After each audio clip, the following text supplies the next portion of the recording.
where they're operating so that we know who's doing what and how we can make a follow-up. I wish him to be very specific and give us the timeline. Because the question is not money. It's the commitment to fulfill what we had agreed upon. And I'm happy he's saying that World Bank has no objection to give us money. We gave money, but the implementation seems to be failing. Thank you, Honorable Speaker. Thank you, Honorable Wakoli. Thank you, Right Honorable Speaker. I want to thank the Minister for the statement. Mr. Speaker, while the objectives of expanding access to electricity are commendable, the reality in Butilu County constituency is that many villages, many government institutions, and many trading centers are unconnected to the national grid.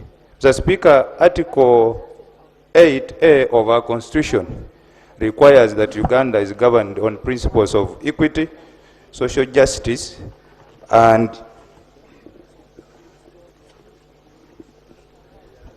supply to electricity. yes. Electricity. But Right Honorable Speaker, even when you read our objective principle number 11, it is very clear that government is supposed to promote equitable and balanced development across the country.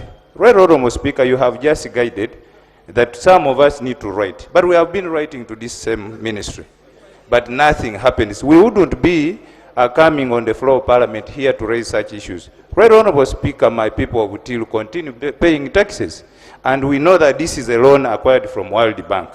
And Right Honorable Speaker, if we are really serious that we want to transform this economy, Right Honorable Speaker, electricity is not a luxury, it is a basic driver to education, healthcare in this country. So if we really want to be serious, and if we are talking about electricity which is supposed to turn around the economy, we cannot talk about agro-industrialization where we do not have power. And Right Honorable Speaker, in Butilu County, I have 13 sub-counties, but about 9 of them are not having electricity in most of the centers. And we have been trekking to the ministry. In particular, I've been talking to the same minister. Thank you. Now, Honorable Minister, I think in your response, because this project is limited, you have other scopes that are ongoing. So I think you need, as you're coming back to respond here, I request you give maybe an update on other scopes. It might not be detailed, but it's very, very important, because I don't want all electricity issues to be put on one scope. And yet when you read the details, it's a very limited scope. Yeah. Yes, Terat Young. Thank you, Right Honorable Speaker. I want to thank the Minister for giving the statement, and I also want to thank government for its efforts to electrify the country. Right Honorable Speaker, government has tried its best to take power to the community, to Ugandans. However, it's only lines that are running over people's homes. The community members are not able to tap this power, just because government has not enabled them to tap this power. There are lines running without transformers put on them to enable the community to tap this power. It's the reason as why, from this particular project that the minister has just been giving the statement, out of the 896,000 persons targeted to be connected, it's only 79, which is just 8% of the targeted population that has been connected. It's not that Ugandans are not able to afford even the 550,000, but it's just because government has not enabled them to tap. Now, the people who are able to tap are actually big investors. The Yobai in Karamoja, the Yobai factory in Karamoja, the Hotel Africanas, the Uganda breweries are the ones who are able to tap because they can afford the bigger amount of buying transformers and also poles to pull power to their factories, which a local person, for example, I just wanted power and they asked me 56 million to pull power from just 300 meter distance of 300 meters to my place. How can a local Ugandan afford that money? As much as Thank you. Honorable Babiku. Then Honorable Chibanzanga. Then, as I come this, yeah. Honorable Babiku Jessica, then Honorable Chibanzanga. Whoever is ready. Okay, Babiku seems there. Thank you very much, Mr. Speaker and honorable members. Honorable members and Mr. Speaker, listening to this report, it is as if it was written in New York. It is not in touch with the reality. 10 years ago, the president directed that Bugendera for the first time should be on the national grid. 2016 to 2021, they started connecting Bugendera by erecting the poles and somehow putting the wires. To date, the poles are eaten by termites, they are falling, there are no wires. I was in the Ministry of Agriculture with the minister presenting this report. You were his boss? Yes, he was my director. We acquired machines to process coffee in Bugendera. One of the machines does not have a transformer to supply electricity so that the machine starts running. And yet the report was sounding very nicely. Can we stop writing reports like World Bank? Let us start writing reports which are in reality of what our people are going through. Mr. Speaker, I pray that my good minister, who was my director, get in touch with the reality, bring a report that we shall give our attention and debate when we know that we are debating a report from our constituencies. I pray. Thank you. Now, Honorable Kasai, you've had, I hope he treated you well as your supervisor. Huh? So it should be, yeah, now you can pay back, really. Yes. Yes, Honorable Babiku. Thank you, Right Honorable Speaker. Allow me to thank the ministry for the stakeholders meeting in Adjumani, as Adjumani is one of the refugees hosting district. But I request that the Honourable Minister and the team gets back to Adjumani for another stakeholders meeting, because the reports that I'm getting are that the sub-counties did not agree on the areas chosen from the ministry where the PowerPoints are supposed to be. And to also allow the members of parliament to be part of that meeting so that we shall share the information. To Right Honourable Speaker and colleagues, I propose that the ministry reconsiders the cost we pay over the polls. They are very expensive and many people cannot afford. Lastly, on the water to schools, Right Honourable Speaker, the ministry took a decision to have solar-powered water systems, but many schools have failed to maintain the solar water systems, and many of the systems are broken down. So I pray that government comes to review so that we have something that the schools can manage. Thank you so much. Thank you. Honorable Zarakio, Honorable Kazora, Honorable Achon.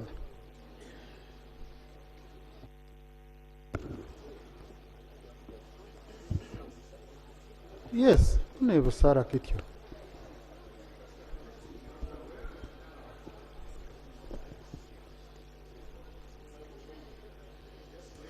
Thank you, Right Honourable Speaker. Honourable colleagues, the people I'm picking first are those who are not my friends, and those who are not very close to me. Thank you. So the ones who are my friends should be patient.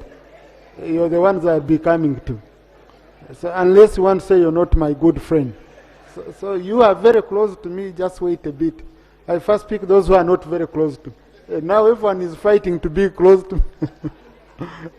I'll pick your neighbor, colleagues. Thank you, Right Honourable Speaker. Right Honourable Speaker, I thank the Minister, the Honourable Minister and the team for the report. But Right Honourable Speaker, I am here to inform the Honourable Minister and the team that my area, Masaka Rural, most of the electrified areas were taken to the city. We are stuck. We are stuck in our schools. We are stuck. There's nothing going on actually. I kindly request that Masaka district, Masaka Rural, should be considered. This being a mother district to most of these districts of Greater Masaka, I request that you consider us. I beg to submit. Thank you. Thank you. Honorable Chun, then Honorable Kazora. Thank you very much, Right Honourable Speaker. Right Honourable Speaker, in the 10th Parliament, that was 2019. I remember His Excellency directive where REA should be put all over the country. And Utuke was one of the first districts who benefited. I would like to appreciate for that. Nonetheless, the poles were planted from 2019 up to date. Some of the poles, the wires are not being connected. Secondly, we are losing the number of employment in this country because youth would use those who do welding, those who do carpentry. Not only that, in Utuke district, we need the power to be used as a water pump. From ever since we are lacking all this, Right Honourable Speaker, we need the water to be pumped by the power. And we are lacking this kind of thing, Right Honourable Speaker. And the poles are being burnt up by the wildfire, which they're all falling apart, Right Honourable Speaker. And we have made a written several times, and I made an announcement for over 8 years. I will request Honourable Minister really to make sure he help people of Uganda, of Utuke. Thank you. Thank you. Honourable Kazora. Thank you, Right Honourable Speaker. Right Honourable Speaker, the Minister for Electricity. I come from Mitoma district. For your record, Right Honourable Speaker, I was passing in your constituency where people were asking me whether you are a true speaker, because even in your constituency, there are standing poles like 10 kilometers, there are no wires, and people were asking, Kazola and you and Tom, what are you doing there? I'm adding you 2 minutes. You continue. Yes. This is a vivid example. Right Honourable Minister, if you cannot provide electricity to our Deputy Speaker, I think this government is doing a disservice. Right Honourable Speaker, this government said every secondary school must be a sub-county. Every health center must be in a sub-county. I have Nyachizinga sub-county, where we have 2 secondary schools, and we are in a digital transformation. How are you expecting students from Nyachizinga, where there is no electricity? That means they will have no computers in schools. How are they going to compete with other schools? Ruehe sub-county and Nyachizinga, there is no single pole, not a single one. Honourable, the 2 minutes are over. Yes. So I'll do No, colleagues, I'm coming this side, don't mind. Yeah, the ones of this side, you can be seated. I'm just picking 4 people here. Yes. And I want new MPs only from this side. Yes. Including Guma is an MP. So I'll pick Honorable Drito. No, Honorable Guma, you can be seated, don't mind.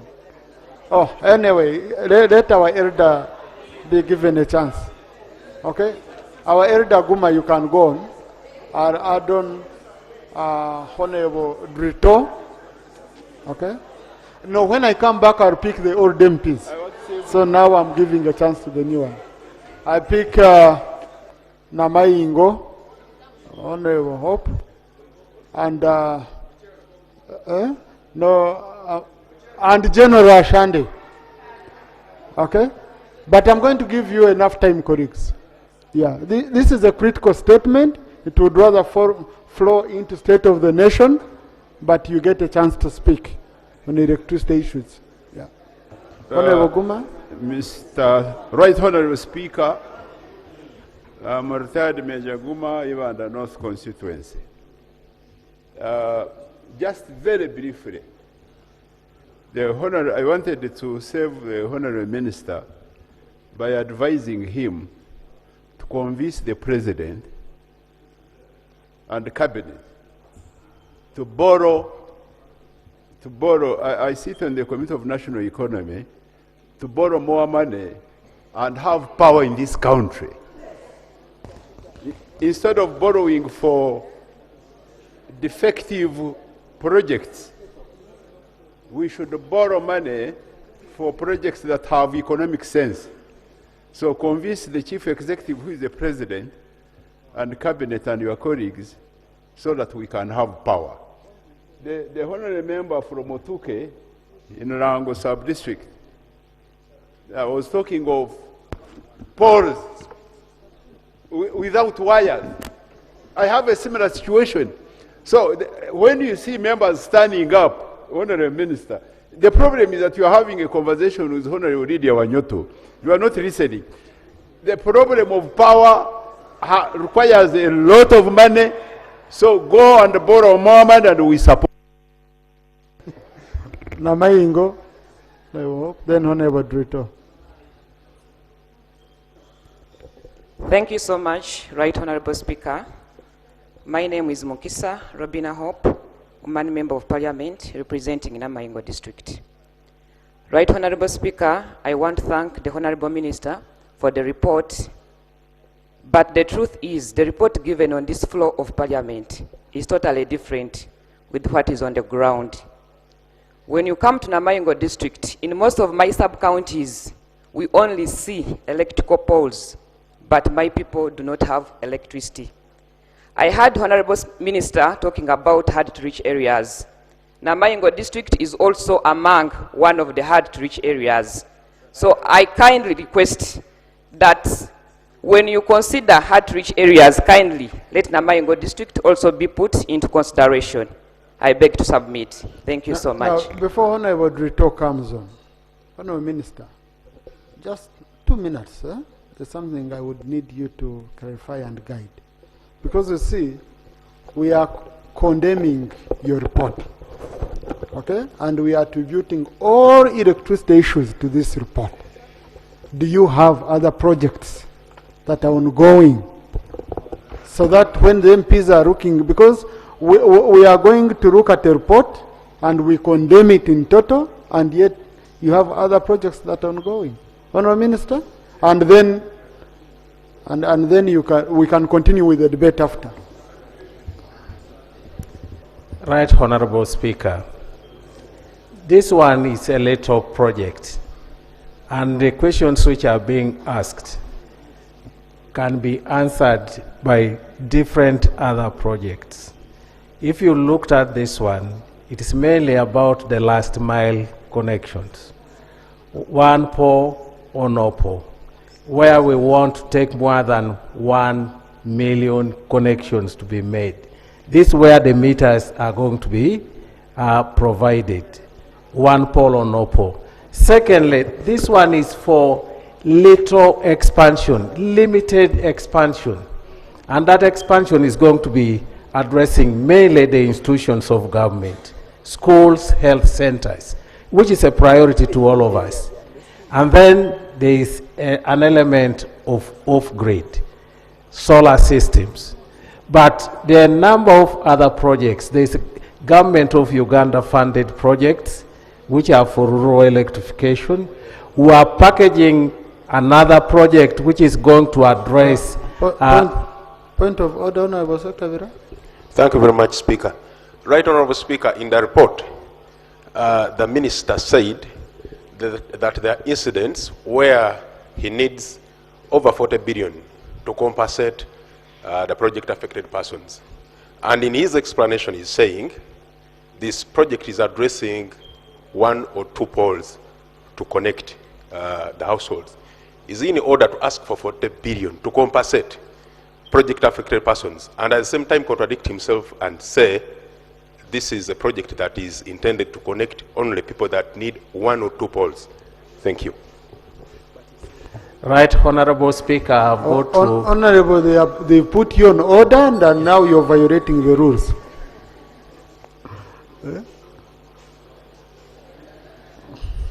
Now, I think when you read the statement in full, the scope is wide, beyond the 1 to 2 poles, when you read the statement in full.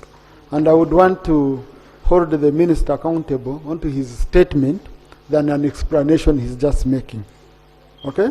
So I think we can accommodate each other, but you are also right, that's a very good clarification, that it's beyond. What I wanted to ask a minister and honorable colleagues, because I have followed the debate we are having, we are not debating this statement. 90% of the submissions are outside this statement. And I cannot blame you. Reason being, you have not been updated on other projects in the ministry. Honorable Minister, do you think you can burn a midnight candle? Okay?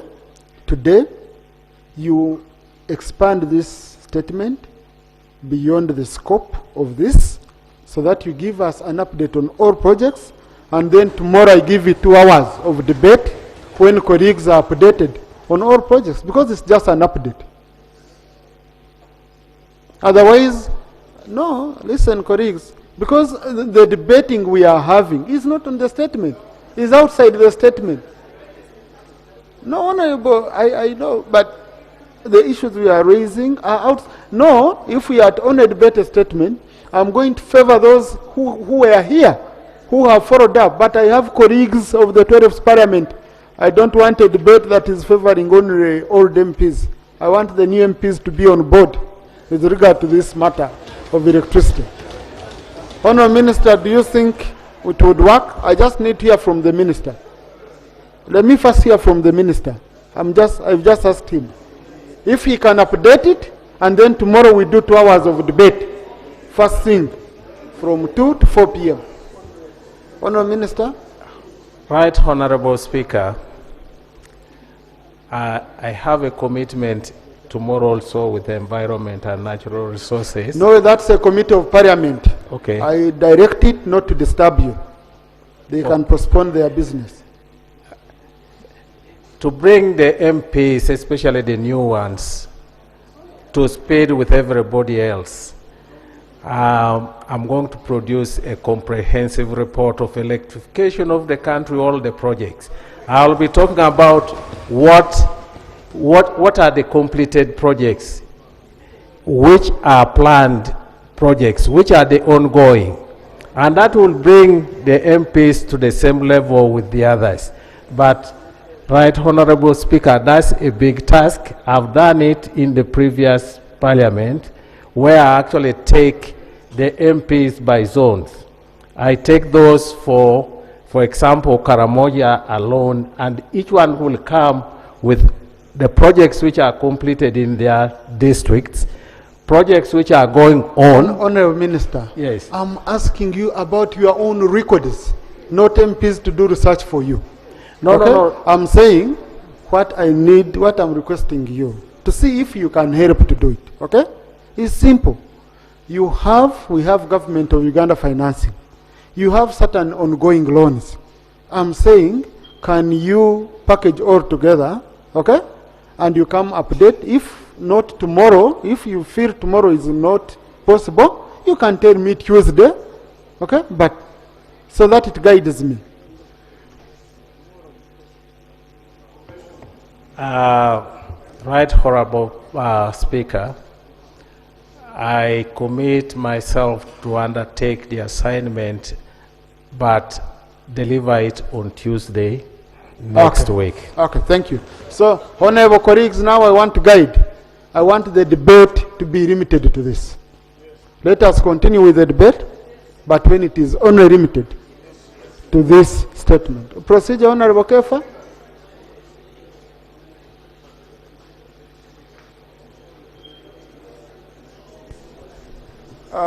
Right Honorable Speaker,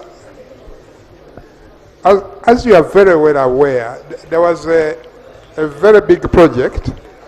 It was called the Bridging the Demand Supply Balance Gap through Accelerated Rural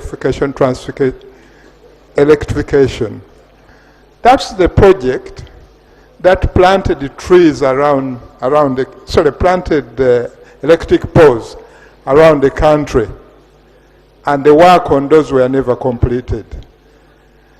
That's the main project, the project that has mainly caused the problems about the work that we are talking about in our constituencies. And I have a problem on that myself in Kivoga.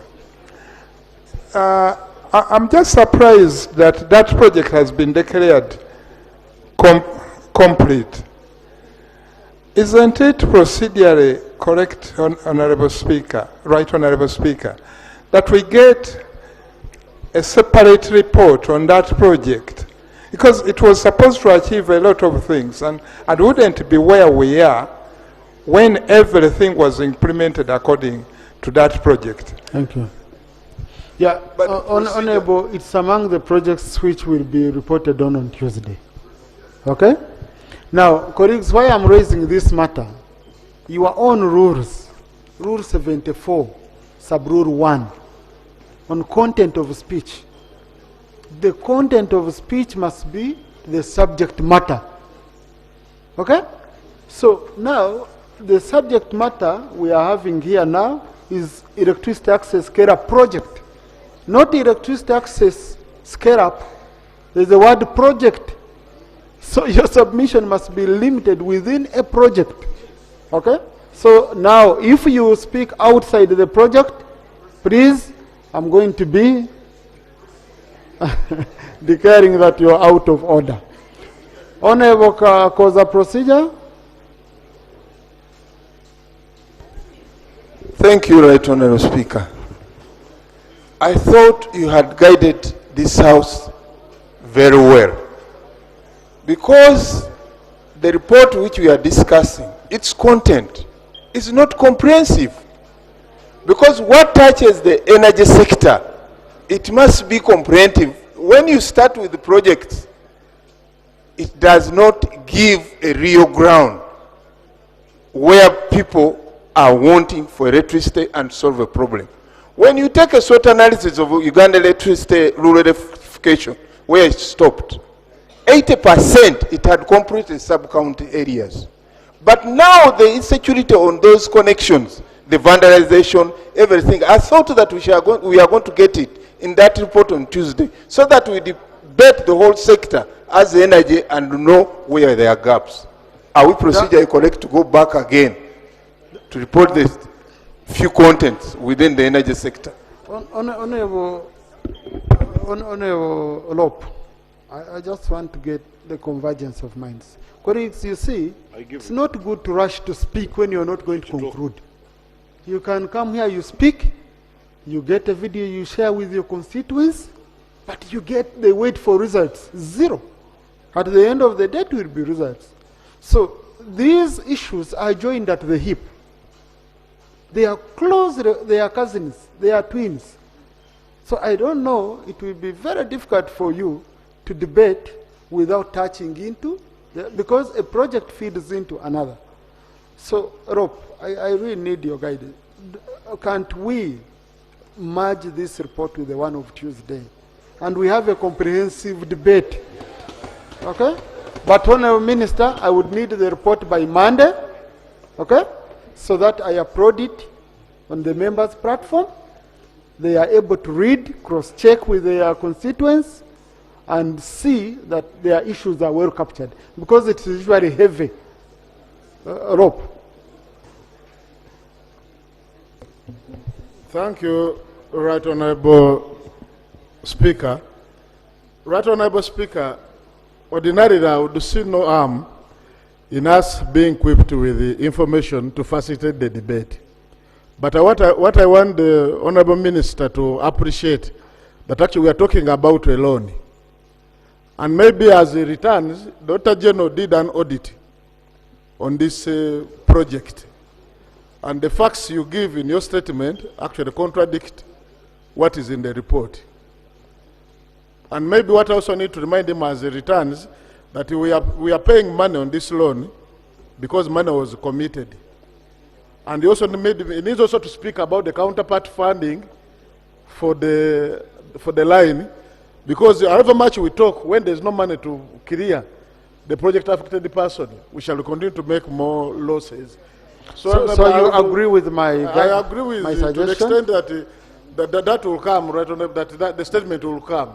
Because the minister may think that maybe this is escape. I thank you. No, it can't be. Hmm? So, honorable colleagues, we are going to handle this matter on Tuesday. Let us stand over the debate. Let the minister go and give a comprehensive statement.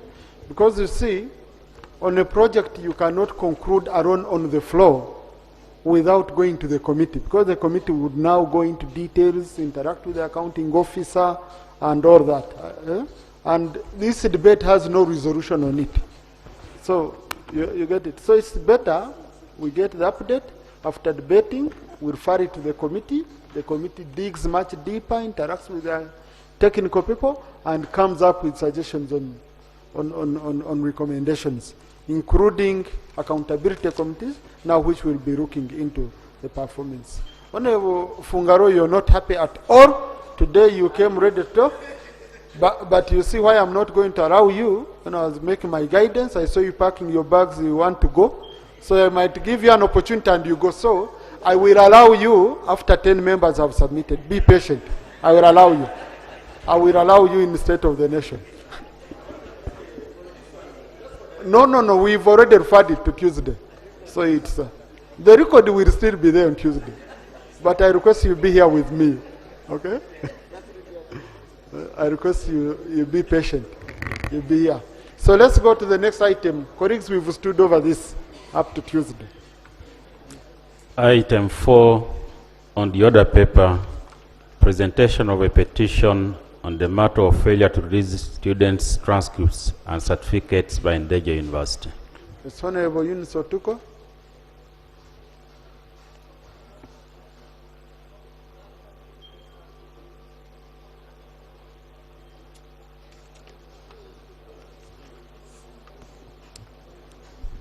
Thank you very much, Right Honourable Speaker.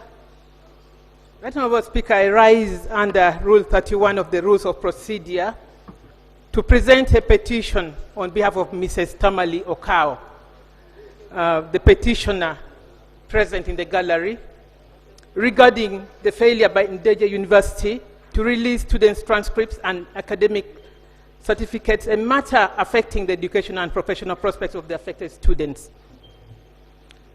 Right Honourable Speaker, honourable members, the humble petitioner is Mrs. Tamali Okao, an adult Ugandan of sound mind, age 84 years, who was employed as the director of St. Stephen Nursery Teachers College, and who hereby states as hereunder that she's a former director who served the state school for a period of 17 years, from 2005 to 2022, when she humbly retired. That St. Stephen Nursery Teachers College was operating in Lira municipality from 1995 till 2022, when its operation was severely affected by COVID-19. And that St. Stephen Nursery Teachers Training College in Lira Municipality then was affiliated to Ndejje University from 2015 to 2022 as a requirement by the government through the Ministry of Education and Sports.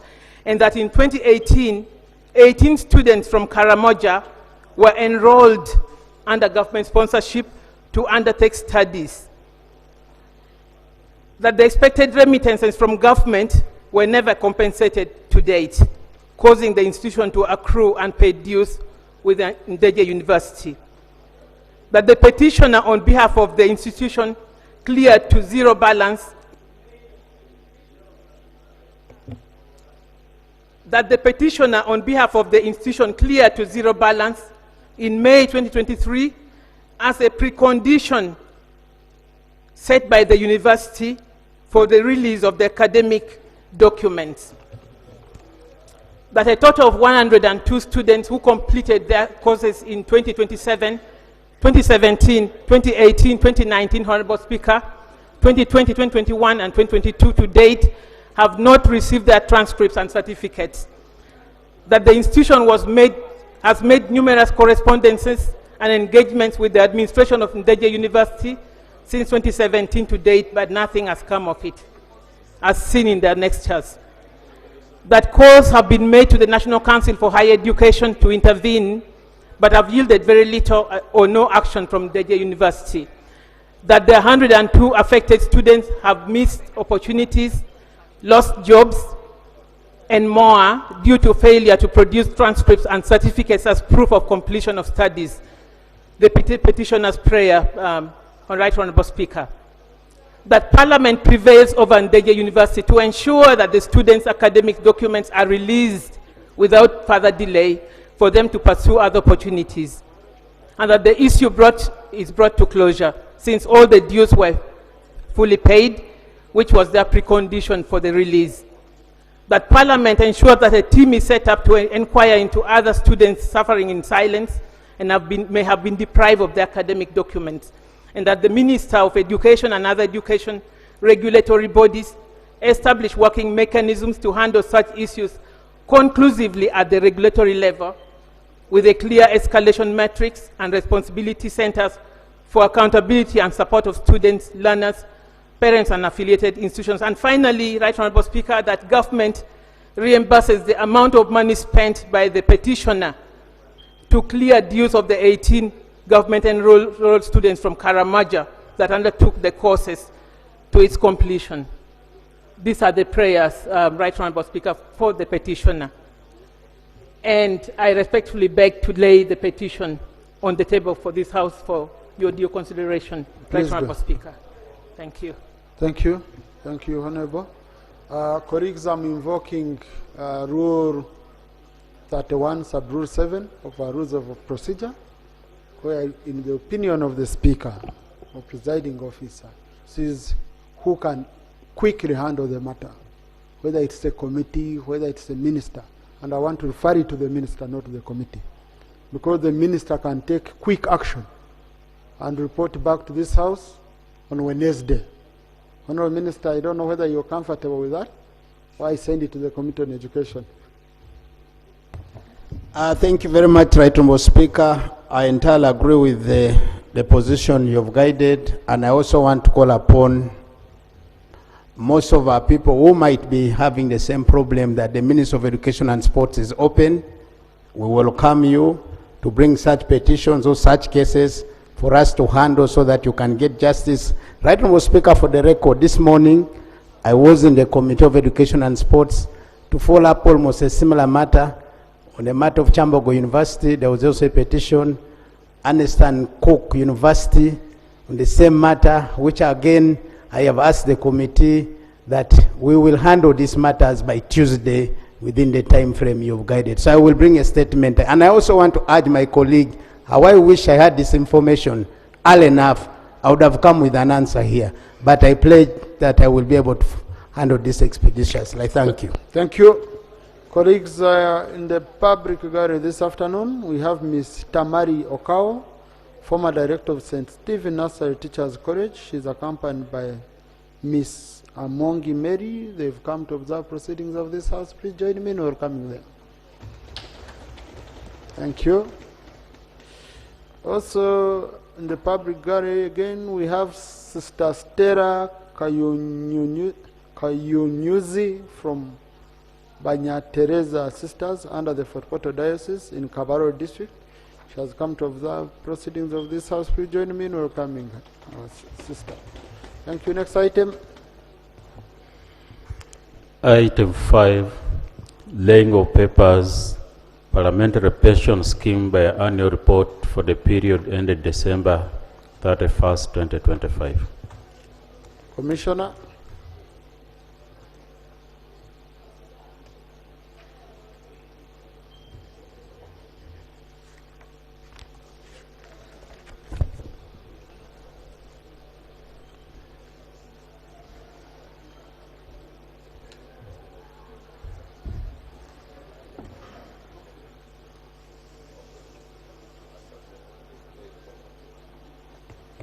Thank you, Right Honorable Speaker. I beg to lay by annual report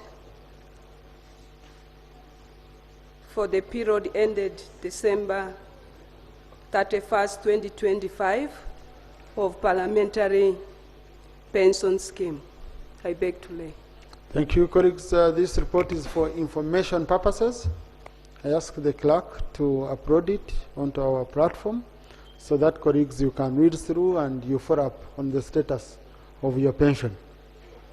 Even those who have spent only 1 month here, you're already receiving pension. Okay? So you better follow up on your 1 month pension.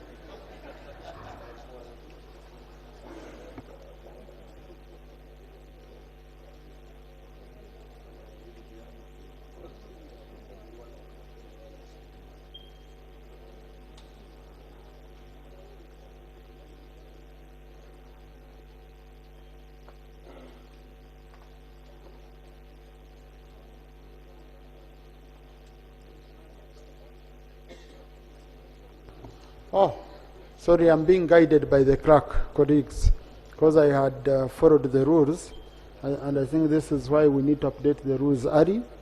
And the Parliamentary Pensions Act, Parliament needs to consider this report. So if it needs to consider it, it means it must be referred to one of the committees, which will process and report back here. So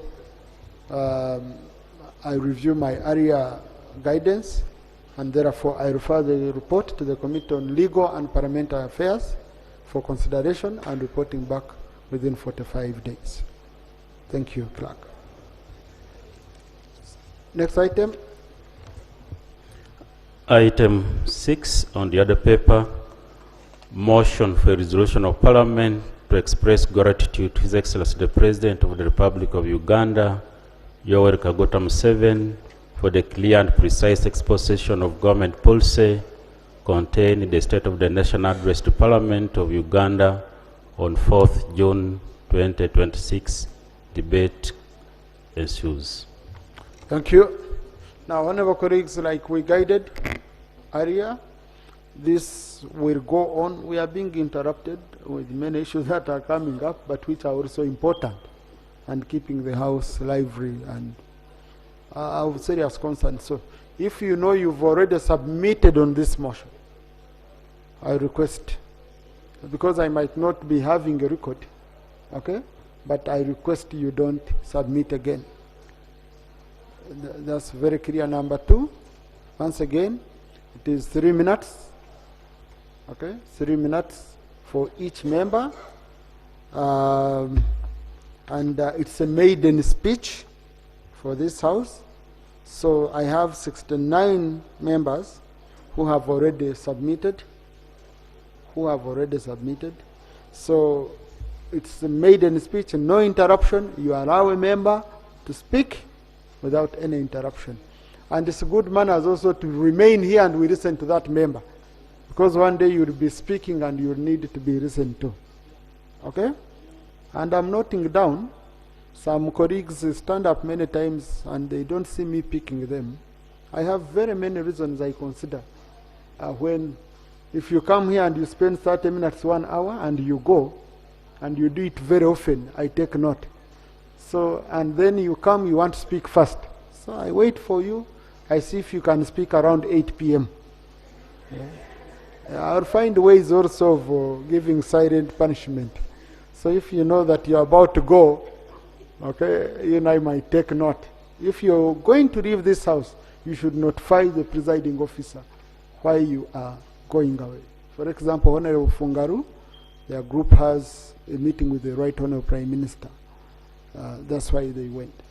So I'll start with Honorable Angura, followed by Honorable Sekabira.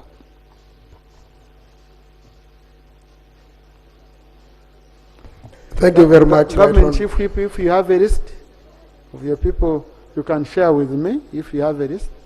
I've received one of opposition now. Thank you very much, Right Honorable Speaker. I want to take this opportunity once again to thank the President for his exposition on the state of the nation, but also thank the Right Honorable the Chief Whip for giving me the opportunity to chair the first SONA preparation meeting that enabled the House and especially the NRM team to start with the discussions. Right Honorable Speaker, I want to make quick highlights on the issues the President raised. Number one, the standard gauge railway, you know, is one of our key assets that we are preparing as a nation, and it starts from Tororo and Tororo South, to be very specific. However, I want to bring to the attention of government that kilometer 0.1 to date has not been cleared in terms of compensation. So how I wish we fast track compensation in relation to kilometer 0.1, those who are demanding be settled, such that when the contractor finally is flagged off, he should be able to move without interruption. But this also brings me to a big challenge that we are running now, as per the President's statement, the widening of the Malaba-Tororo Road. Right Honorable Speaker, as I speak to you now, over 3,000 trucks cross from Kenya to Uganda on a daily basis, and over 2,000 cross back. So the main artery as far as revenue collection is concerned for us is through that border. But you can wait from Tororo to Malaba for over 2 hours because of congestion and inability of faster movement of trucks. So that is considered as waiting in motion. The World Bank has gone ahead to compute how much we lose in terms of holding in traffic jams.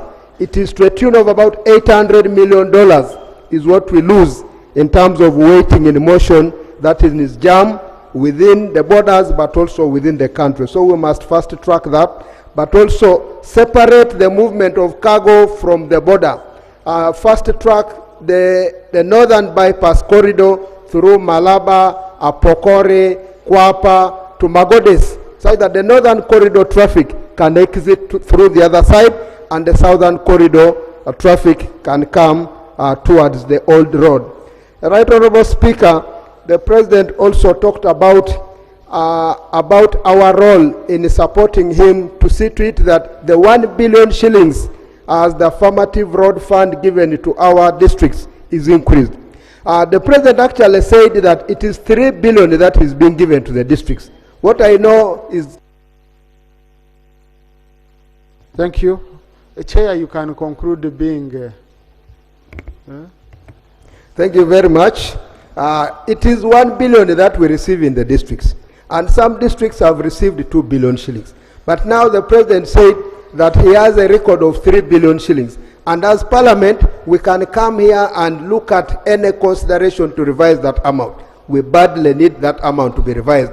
Tororo, we have about 2,000 kilometers of road as a district. No wonder we have been here raising concern about dividing the district. The district is so big, and we needed more money in that line. Finally, Right Honorable Speaker, the parish development model. This socio-economic drive is a project that all of us have running in our various districts. But in the country, we have 10,717 parishes. Out of those parishes, 128 have not been receiving that money. And in Tororo, we have 17 parishes that have not been accessing PDM. In my constituency, 8 parishes have not been accessing PDM. Efforts to have government accommodate these 128 parishes has not been forthcoming. And this is keeping people out of the money economy. But also... Thank you. Honorable Sakabira Dennis. Thank you very much, Right Honorable Speaker. I want to thank the Prime Minister for this motion, and for the record, I, in totality, associate myself with the submission of the Leader of Opposition. But Right Honorable Speaker, following your guidance, I wrote to the COW of Luero District so that I can submit with the facts on this issue, preferably on 4 sectors: health, education, roads, and power. So for power, I can submit next week when the minister brings the report. But for health, with the facts, Luero Hospital does not have an ICU, and this hospital is serving over 600 people in the district. Still, with the information furnished to me by the DHO through the COW, we do not have a sewage management system. Number 3, the hospital is understaffed. Actually, it is 38% staffed. And this leaves a very big gap to address the concerns of patients. Lastly, which is very embarrassing, Right Honorable Speaker, when power goes off, this hospital doesn't have a backup system. So when power goes off, they can only light candles. On the second issue, which is roads, the roads in Katikam North constituency are in very bad state. For now, I can use 2 roads to give an example. The road from Chigavu to Chibula, the road from Ngogoro to Kansiri. Right Honorable Speaker, these roads have been bad during a dry season. I don't know what is going to happen when the rains start coming. And I think government has to respond very fast and address this issue. Second last is on education. We have 2 sub-counties, the sub-county of Tuntumula and rural sub-county. We do not have any secondary government school or even government aided. And this makes education very difficult to our people. Lastly, Right Honorable Speaker, and this is a very important issue, Luero District, being the mother district that brought the NRM into power, we do not have a legacy project. I hear the government is constructing a Kiboa Stadium, Hoima Stadium, but in Luero District we don't even have not only a stadium but even a market, because these markets are located to municipalities, and I think it should be in a consideration of government to at least give us a legacy project because we lost a lot during the liberation struggle. Thank you very much. I submit, Mr. Speaker. Thank you. Now, honorable colleagues, from Honorable Sekabira's presentation, I've had a very good strategy. Writing to the COW, okay? And the COW gives you the status.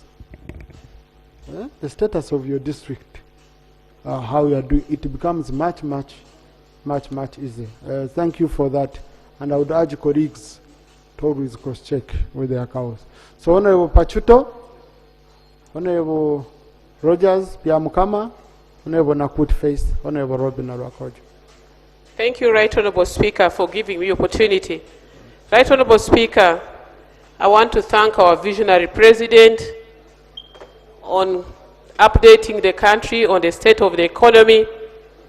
Right Honorable Speaker, as a government, I think we have done a lot, but yet a lot more needs to be done. Right Honorable Speaker, we are grappling with the issue of the tax to GDP ratio. Many times we are complaining how our tax to GDP ratio is low, but one sure way that this country could increase that ratio is by adding value to our raw materials. I will give a case of Greater Nebi. Right Honorable Speaker, in my district, Pakwach, the entire district is surrounded by the River Nile, where a lot of fish species are available. And if we concentrated by supporting the fishermen with good road networks, tarmac road networks, like the Panyimur, Pakwach, Wadlai Road, and making available electricity in every sub-county, I think our exports would grow, because the electricity will help the fishermen have longer storage of preserving the fish. Secondly, in Greater Nebi we grow coffee, Arabic coffee in Zumbo. But the state of the road from Nebi up to Vura border post is not very, very good to attract an investor, or even to encourage the farmers do much better or add value. And yet our president again and again is saying, to create wealth, we must add value. I therefore want to appeal that in this 5-year term, we concentrate on seeing that electricity, our road networks, support the envisaged growth and development that we would like to see in this country. On the issue of health, Right Honorable Speaker, Pakwach again lies in the lowland with the River Nile. Very many years ago, Right Honorable Ayume here knows, my Minister for Primary Health, that the Nile is not very good source of water for consumption. And because of that, my people are vomiting blood because they suffer from bilharzia. Pakwach is located just at the gateway of West Nile. Whatever happens in the park. Thank you. Honorable Rogers Biamukama. Thank you, Right Honorable Speaker. My name is Rogers Biamukama. I represent the people of Basili Municipality. I rise in support of the motion to commend the President on the State of the Nation address, where he highlights human capital development, economic empowerment, electrification and skilling. However, in my constituency, some of these things are very alien. I have 2 divisions that don't have a secondary school. That is Kigulia Division and Karujubu Division. I have a whole division that does not have a single health care unit, be it a health center too that is being phased out. I therefore want to suggest and request through you, Right Honorable Speaker, that the ministry is concerned, education and health, to give affirmative action to this municipality. Secondly, we talk about economic empowerment. But our road infrastructure is almost dead. I would like to request the Minister of Works to give us a road from Masindi, Miria, connecting to Rwenkunye, such that the entire western Uganda, southwestern and western Uganda, can be connected to Lango sub-region and Teso sub-region. That will give economic improvement, market for our people, and improve movement across those 2 regions. And lastly, we talk about electricity for agriculture industrialization. In my municipality, villages surrounding the central business district do not have electricity. But you find electricity in many other rural areas. But in town, where we should be doing cottage industries, there is no electricity. Therefore, I suggest and request through you, Right Honorable Speaker, that the Minister of Energy should take care of our people in terms of energy, electricity, even to the existing government infrastructure, but also to give our people an opportunity to do value addition. I thank you, Right Honorable Speaker. Thank you. Yes, Honorable Faith Nakut. Thank you, Right Honorable Speaker. I also join colleagues to appreciate His Excellency the President of the Republic of Uganda for the communication he gave to the nation during the State of the Nation address.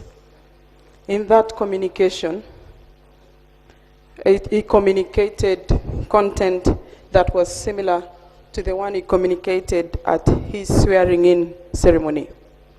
It means that that communication is not just for a year, but is for a term. It is his vision for this term of office. I will quote two statements which are critical for us. One, he said, no more withholding your hope when others are cultivating. Two, he said, no more diverting us from the things that are important. These statements mean that the country should move as one and in one direction. On the matter of the participation of Ugandans in their economy, he emphasized it in both speeches. It is on us as leaders and also the people of Uganda that we examine our level of participation in our national economy. A few weeks ago, when the international bodies began to rank countries that had shifted to middle income status, Ugandans were disappointed when our neighbors were being ranked high, even though our economy is said to be growing very fast. Do you know why? Because of this thing which the president said that Ugandans should be actively participating in their economy. The investment by foreign investors alone, or by Ugandans who go abroad and bring their money, is not adequate to bring us to the kind of life that we want of wealthy people. So there is a job to be done in this term of office, according to how I understood the communication from the president. I believe that the sector ministries will align themselves with that vision. The president already gave his vision. I also believe that this parliament will align itself with that vision so that we contribute, not diverting, but contribute to the cause of making Ugandans wealthy as a whole. I was happy when this House passed a loan for irrigation. That is part of contribution towards the cause of increasing productivity and reducing the shocks that. Thank you. Honorable Wokuri Geoffrey, Honorable Robina Rakojo, Engineer Zadok, and then Maseruka and Ayagarachi Jamal. Thank you, Right Honorable Speaker. Colleagues, Allow me for the first time to also join in the voices of those who congratulated you upon your elevation. I rise in support of the motion regarding presidential address on the 4th of June. What I realize is that at this level, the President of Uganda wishes to see every Ugandan having some income in their pocket, more so by emphasizing economic transformation. And what touched me was his pledge to supply free coffee seedlings in Uganda, and emphasizing commercial farming.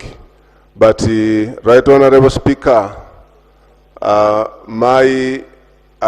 through you, I wanted to interest the agriculture sector in the issue of food security. Right Honorable Speaker, outside there, the public has mixed perception in relation to commercial agriculture. They assume everything produced must be sold. And the people are harvesting, are selling agricultural output in the garden before even harvest. As leaders, colleagues, we need to explain, we need to ensure food security in our constituents, because by September, as I talk now, people are struggling to have 1 meal a day outside there, up country. Right Honorable Speaker, what also caught my ear during the presidential address was the presidential pledge to continue supporting schools, that is universal primary education and universal secondary education. However, Right Honorable Speaker, we are experiencing challenges in our areas of jurisdiction. Some of the faith-founded schools, secondary schools, had a meeting in the State House, and I believe the Minister of Education was participated, where they agreed that Thank you. Honorable Robin Arakojo, then Engineer Zado,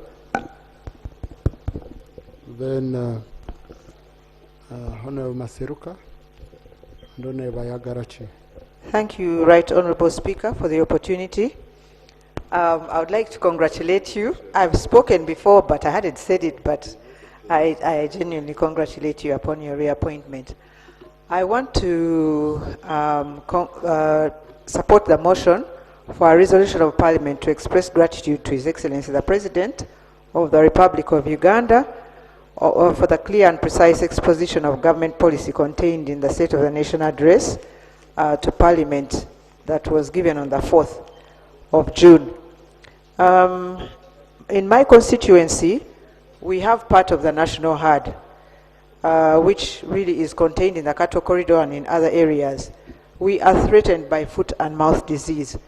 I have time and again pleaded that the cost of the vaccine should be reduced so that people are encouraged to vaccinate their cows. If anything, actually, if it were reduced, there should be a forced exercise of everybody doing it. Because right now, only those who can afford do it, and then those who can't afford don't do it, and there's no use in, you'll find the cows will still get sick. You need to eliminate it as a whole. So that's what I would request for. However, we also need water, and I pray that we get excavators in that area so that we can dig more valley dams. I pray that we get water bowsers so that we can have water got from the existing dams and taken to people's dams. And I hope that the vaccine, the anti-tick vaccine, the exercise can be spread. I also I want to thank the President for the agro-industrialization venture in Chisozi, the beef and beans factory. We will still need these cows there. So if these measures I've talked about can be put in place, it will help us. Thank you very much. Thank you. Honorable Robin, I just wanted us to be together, especially on the issue of FMD vaccine. Do you remember in the last parliament how we debated this issue so much? And that time, the challenge, Honorable Minister, was that there was no sufficient supply. Government didn't have money to buy enough. Then we proposed here in the House. We said, no, you have people who can afford. People have their cows, they can afford, but government, you're saying, no, you cannot buy it yourself. It has to be government controlled. So we agreed with the, I remember it was a long debate here. I chaired that debate. And we said, government should contribute, we also contribute.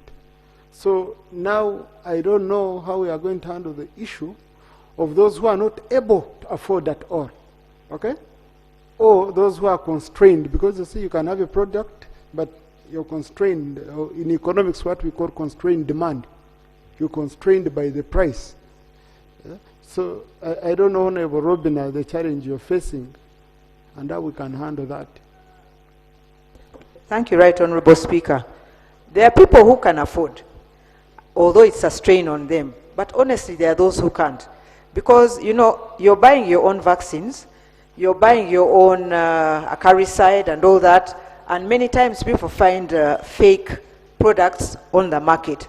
So you find that there's a lot that gets out in terms of what you put in. People are now also feeding their cows because they come up with silage, with hay and all that. So not all farmers are at par.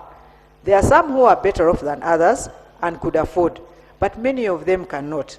Okay. And so it's uneven. Okay. Thank you.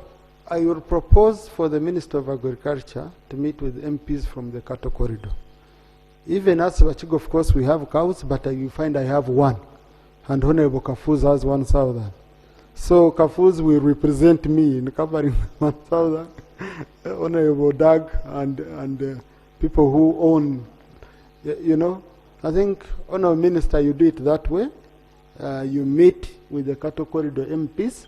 You look at their unique issues, in relation especially to the issue of FMD, and you know, sending to just committees. I've said Cattle Corridor, if you have cows, you will be known. Otherwise, even Bachiga have cows.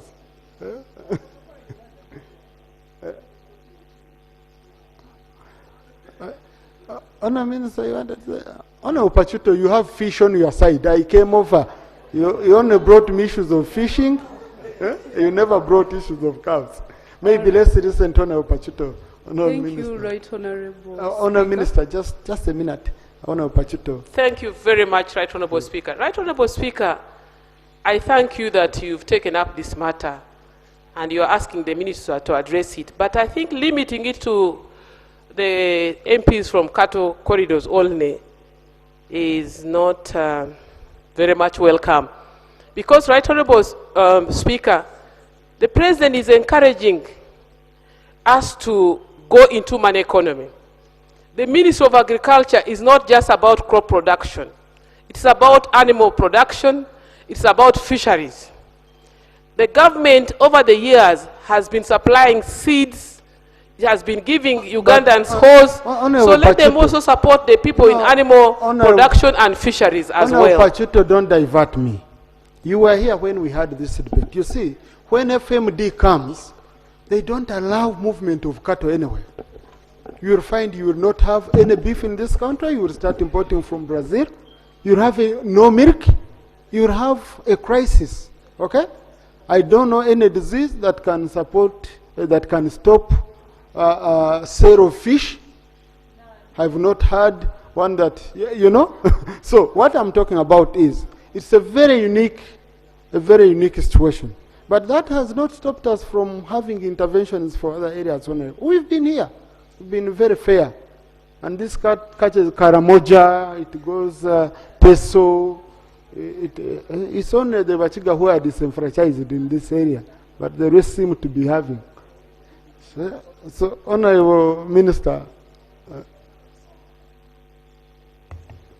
Thank you, Right Honourable Speaker. And I take in what the Honourable from Gomba has just raised. But we came to this floor and we agreed at that time when we were really faced with this challenge of foot and mouth disease. And the entire House agreed that we should do what we call cost sharing. And this is what Cabinet advised. And for heaven's sake, most of these farmers have been complaining that we've not maybe sensitized them, because the cost sharing, a farmer is supposed to pay only 8,000 per dose. And that is 20% of the cost per cow. You pay 8,000 and 80% of the cost is handled by government. Though we are trying also to talk to the same factory where we bought those doses from, we've been requesting them to come to Uganda and set up a factory, and so far the progress is not bad. So Honourable Robina, we shall engage you and also maybe come down and sensitize most of these farmers. I come from the cattle corridor myself, and most of those farmers are really able to pay the 8,000. The issue is only sensitization. Thank you, we shall come down and government has already made another position that most of the interventions we shall be doing cost sharing. And I think we need to prepare our masses that cost sharing is now the way to go in most of these interventions. Even the seedlings, I heard someone talking about that. We came here and agreed that money, we should stop giving out free seedlings and we go into PDM. So all the money that we used to get all these planting materials, we decided now to take the money to PDM. And I'm happy His Excellency the President has also increased the PDM money from 100 to 200. So members, we need to sensitize our masses, and update them on most of these government interventions. Thank you. No, but Honorable Desire, on issues where you're denying us money, you give us information. On those where you wanted money, you said I can't give any. But that, thank you. You see, we are people's representatives. We keep gathering new views and sharing with you. So let's work together. I'm sure we shall have to find a way out of this. Thank you. Engineer Zadok. And then Honorable Maseruka.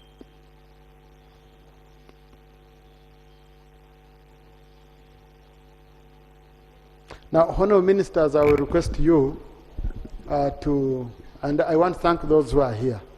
But Right Honorable Leader of Government Business, yes, if possible, if there are ministers who can also join, because what we've been doing, members raise pertinent issues. So before we close every session, we usually give ministers who are here a chance to respond to issues. For example, Honorable Sekabira raised critical issues on health. I hope Honorable Yume, I've had issues of education.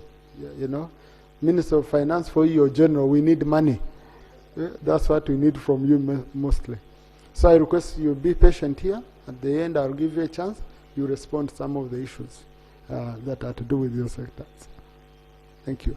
Yes, Engineer Zadok. Thank you, Right Honorable Speaker.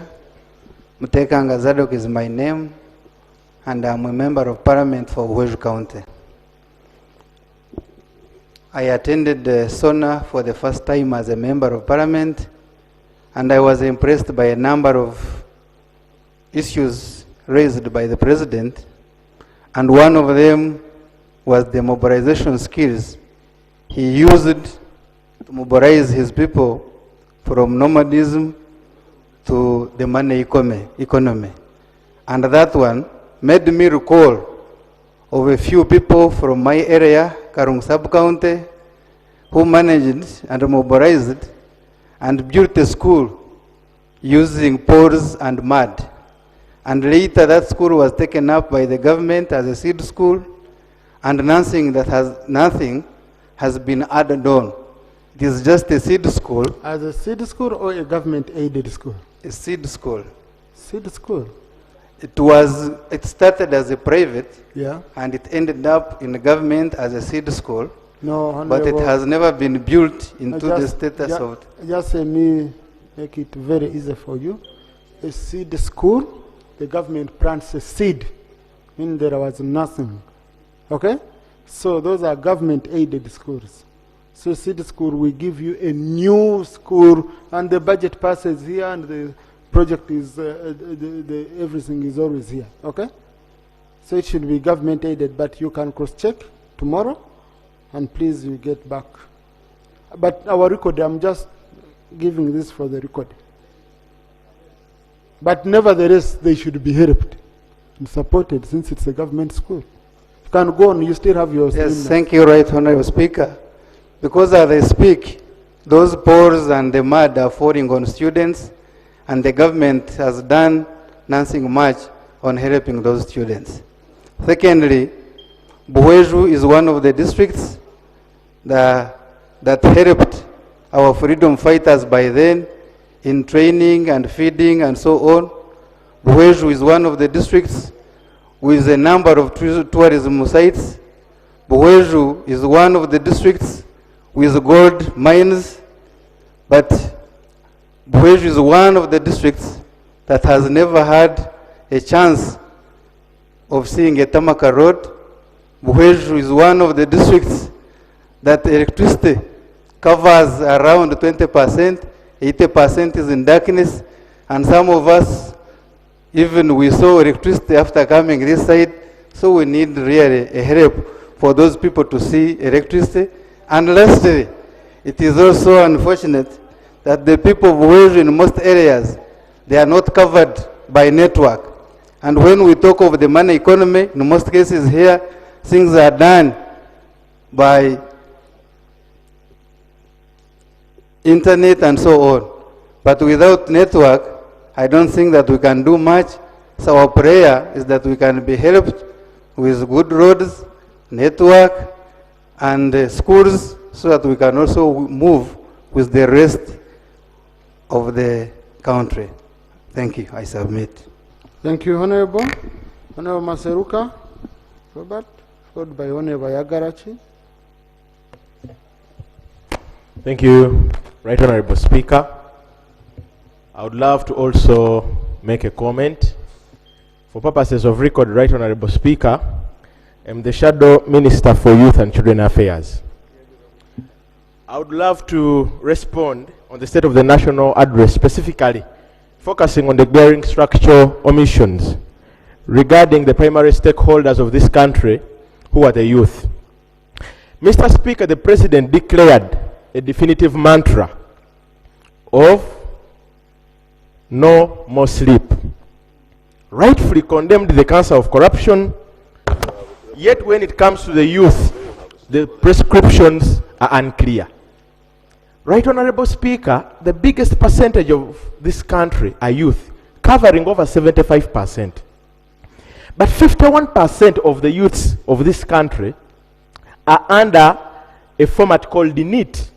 They are not employed, not educated, and not trained.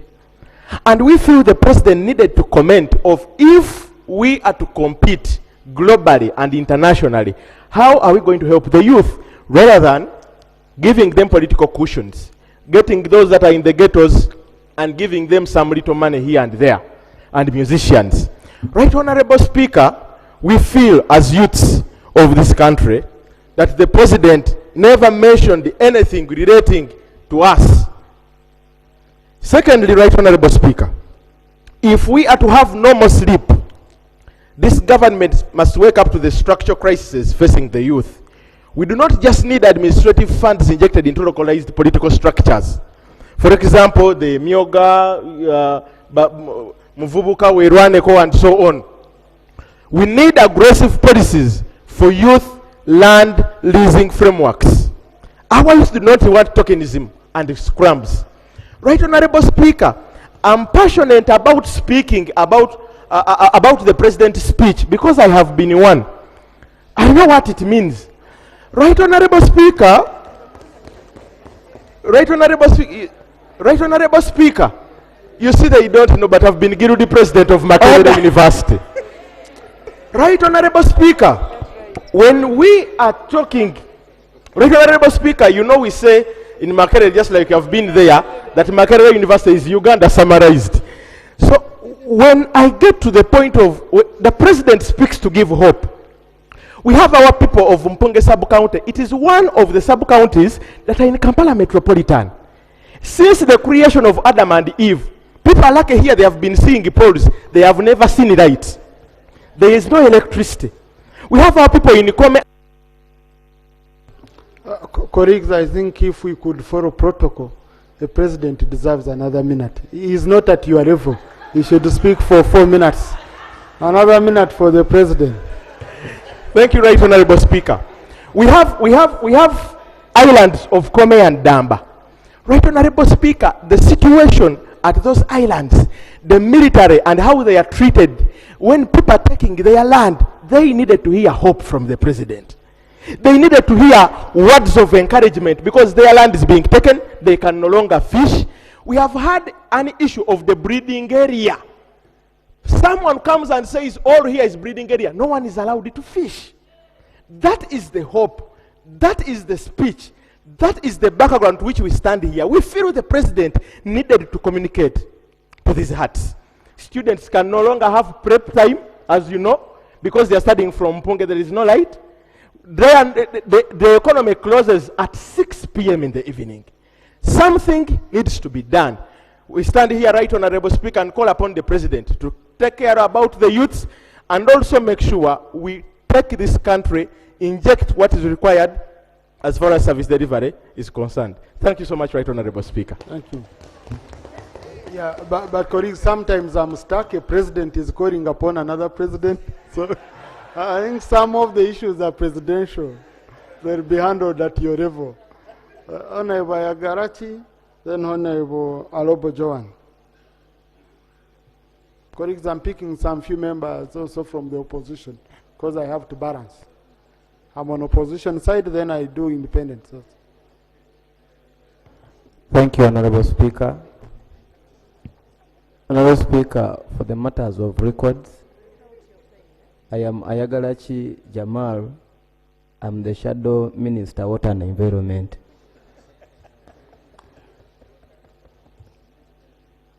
Honorable Speaker, I also associate my presentation, the presentation of the leader of the opposition. I acknowledge the President's continued emphasis on wetland protection and his directive to authorities to enforce laws against wetland encroachment and restore degraded ecosystem. However, Right Honorable Speaker, while enforcement is necessary, it must be accompanied by proper planning, community engagement, and sustainable alternative for for affected people whose livelihood depend on these resources. Right Honorable Speaker, while government has a constitutional duty under Article 237, Clause 2B, to protect wetlands and natural resources, this responsibility must also respect citizens' rights and livelihood as provided under Article 26 of the Constitution. Right Honorable Speaker, wetland protection should not only focus on eviction and enforcement, but also on awareness, restoration, proper management, and supporting communities in transition onto sustainable livelihoods. And I therefore call upon government to strengthen climate adoption through irrigation, disaster preparedness, and climate smart agriculture. I also ensure government should ensure environmental laws are applied fairly, transparently, but Right Honorable Speaker, what we are witnessing right now in the wetlands is not environmental protection. It is cruelty.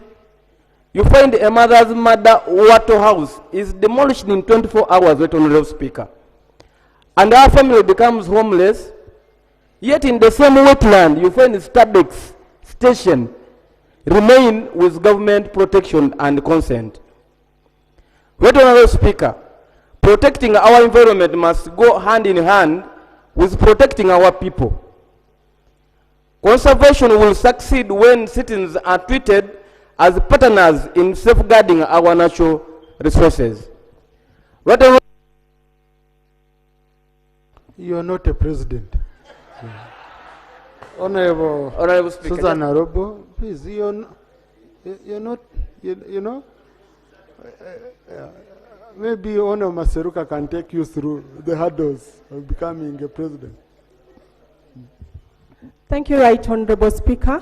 I want to appreciate the President for his state of address, the nation address, but I also want to bring on an issue that the President did not really give us hope as a country because of the many failed promises, and that has been mentioned for the last 10, 15 years, same things. But particularly on the issue of health, the President spoke passionately about the regional referral hospitals, and in terms of equipping them and ensuring that their infrastructure is purely fine.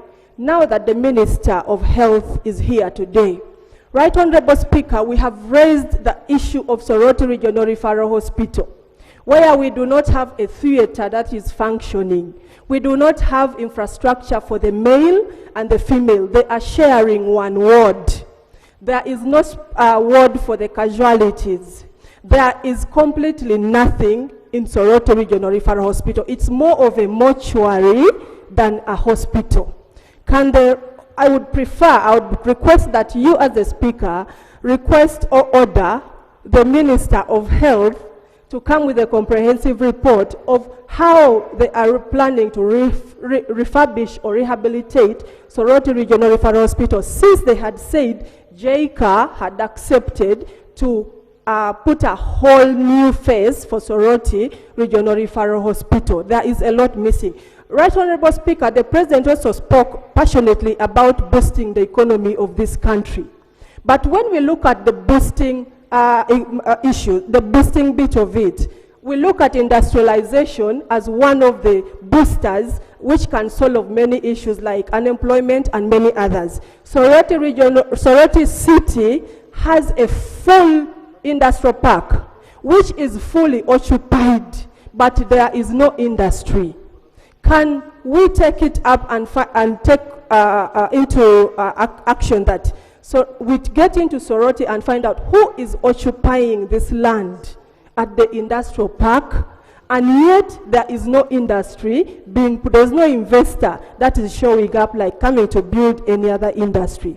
Right Honorable Speaker, Soroti City is one of the cities in this country that should be boosted. As a physical planner, I feel the President and government needs to put priority on these 10 cities that were created in order to boost our economy. This will even help our country and Kampala City to be decongested if we ensure that these other 10 cities work very hard to ensure that many other activities take place. Thank you. Nangor Umar, Honorable Nangor Umar.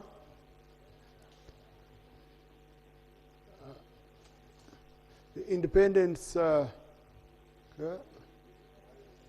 yes, I will request, let me just request Honorable Kumi Christine, you get for me list of the independents so that it helps me to balance very well. Because I have 6 who spoke from NRM.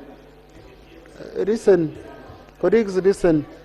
6 NRM spoke, okay? I have picked 3 opposition. Now I want to pick independents. Then I go back to NRM, then I go back to opposition. And back to... Eh? No, NRMs are supposed to sit this side. No, I see a lot of space this side. Yeah. Yeah. No, no, but mainly, colleagues, I was speaking from lists which are provided by the whips. Okay? Yeah. Now, you're making the opposition side look full and the NRM side empty. So go your side. Each one should go and balance their side. By the way, you can even declare that you have crossed the floor, so you've resigned your seat. Yes. Please, Honorable Umar. Thank you very much, Right Honorable Speaker. I want to take this opportunity. The independents want to speak. Please register. I can see your list. I want to take this opportunity, Right Honorable Speaker, to congratulate you upon reassuming that chair of Deputy Speaker of the 12th Parliament. My name is Nangoli Umar, the Member of Parliament representing the people of Northern Division in Mbale City. Right Honorable Speaker, I listened to the President very attentively, and the State of the Nation address was well articulated. He mentioned the many sectors, but I singled out the sector of health. Right Honorable Speaker, Mbale Regional Referral Hospital is one of the most congested referral hospitals in this country. In 2015, the hospital board started a complex, a multi-purpose complex to cater for emergency department, ENT, neonatal ward, and special outpatients clinic. Right Honorable Speaker, this well-intended project has not gone on as planned because of meager resources. Right Honorable Speaker, this project has been running on a fraction of the 14 billion Hospital Capital Development Fund that is allocated by the ministry. However, only 500 million is allocated to cater for this complex. The outstanding amount required to complete this complex is around 26 billion. My prayer, Right Honorable Speaker, is that the Ministry of Health comes up to take up this project so that it can be completed in time to serve the purpose for which it was intended. I beg to submit. Thank you. Thank you. Koboko? Honorable Nesmas, you are an independent? You're NRM? Yes, I remember in tennis parliament you were an independent, so you used to sit that side. Now things changed, you should be here. Thank you, Right Honorable Speaker. Right Honorable Speaker, I would like to join my colleagues and appreciate the President for the State of the Nation. And I would like to appreciate him so much for touching on PDM. PDM has really helped my people of Koboko district. And however, I have some challenges. Some of my parishes are bigger than the whole district. Some of my parishes are bigger than Dr. Charles Ayume's wards in municipality. His constituency is smaller than some of my parishes. Some of my parishes, beneficiaries of PDM, are suffering. They are waiting for 3 years or 4, 5. Some have not even received. They are waiting to die before they will receive. So I will plead with the ministry to please assist me and my people in the creation of some new administrative units, so that some of my sub-counties, like my parishes like Nyambiri, Aipe, Pamodo, will be able to equally benefit from PDM. Secondly, I would like to appreciate the President so much for advocating for West Nilers to grow other cash crops rather than tobacco. As we are trying to implement and introduce cocoa and coffee more into West Nile, especially Koboko, our cash crop and another crop we are still majorly relying on is tobacco. Right, Honorable Speaker, my tobacco farmers are dying.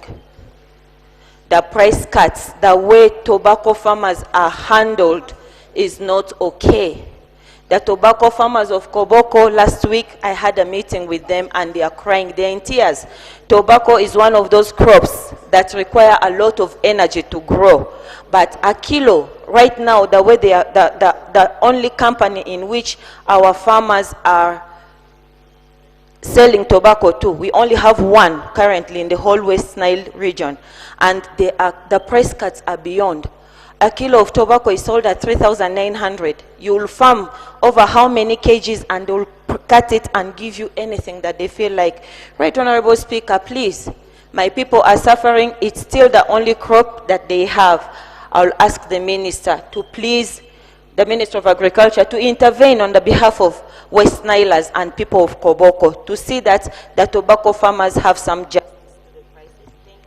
Thank you. Honorable Korik, you need to have a honest discussion with the Minister for Agriculture on whether tobacco will transform your people, the lives of your people. That's a honest discussion you need to have. General Rashandi. Then Okoya John. General Rashandi, then Okoya John. General Rashandi first. Honorable. Okay, Okoya John, you can go ahead. General Rashandi can be seated at the front bench. He deserves it. He's our elder and a freedom fighter. So he deserves that front bench. Yeah. Right, Honorable Speaker. For record purposes, my name is Okoya John Calvin, representing the people of Chua East in Kitgum District. I thank His Excellency the President for delivering a comprehensive State of Nation address outlining Uganda's progress in economic transformation, infrastructure, security, and service delivery. I support this vision. However, I wish to highlight the pressing challenges facing the people of Chua East constituency in Kitgum District. First, the escalating human-wildlife conflict has become a humanitarian crisis. In the last 1 month, Honorable Speaker, we lost 4 people to the animals from the park. Families are living in fear. Children cannot go to school, and farmers are abandoning their gardens. While conservation is important, it must not come at the expense of human life. I also appeal to government to review the current compassion support of 2.5 million provided to families that lose loved ones to wildlife. This support is inadequate. The devastating loss suffered. Government should strengthen preventive measures, including electric fencing, rapid response team, while providing fair and dignified support to affected families. Secondly, community land in Chua East is under increased threat from the expansion and enforcement of wildlife conservation. Communities that have occupied that land for generations deserve protection under the law. I call upon government to safeguard customary land rights, ensure transparent boundary demarcation, and prevent the unlawful displacement of our people. Thirdly, Honorable Speaker, the prolonged drought continues to undermine food security and household income. While many bright students from poor families remain unable to access university education because of financial constraints. Honorable Speaker, as we implement the President's vision, let us ensure that the people of Chua are not left behind. Protecting lives, securing community land, investing in climate resilience, and expanding educational opportunities are essential in achieving inclusive national development. I beg to submit. Thank you. General Rashande.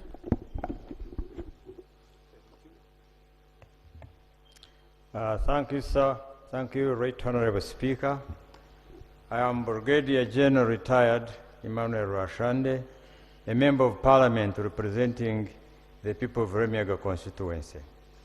Right Honorable Speaker, I want to take this opportunity, as it is my first time, to congratulate you for attaining that seat. Right Honorable Speaker, on behalf of the people of Remiaga constituency, I raise to extend my sincere appreciation to His Excellency for fulfilling his constitutional duty of addressing the Parliament and the nation. On his speech, he mentioned, he talked about service delivery. Right Honorable Speaker, service delivery contributes to human security. Right Honorable Speaker, Remiaga constituency is a unique area with poor service delivery records, which needs a special handling. For example, in education sector, I have already written to the Ministry of Education. We don't have any seed secondary school in all 5 sub-counties as education sector policy. We are depending on only 2 religious secondary schools that were originated from the churches. So for that matter, we request that we are also upgraded to be to the level of other districts so that you can have the same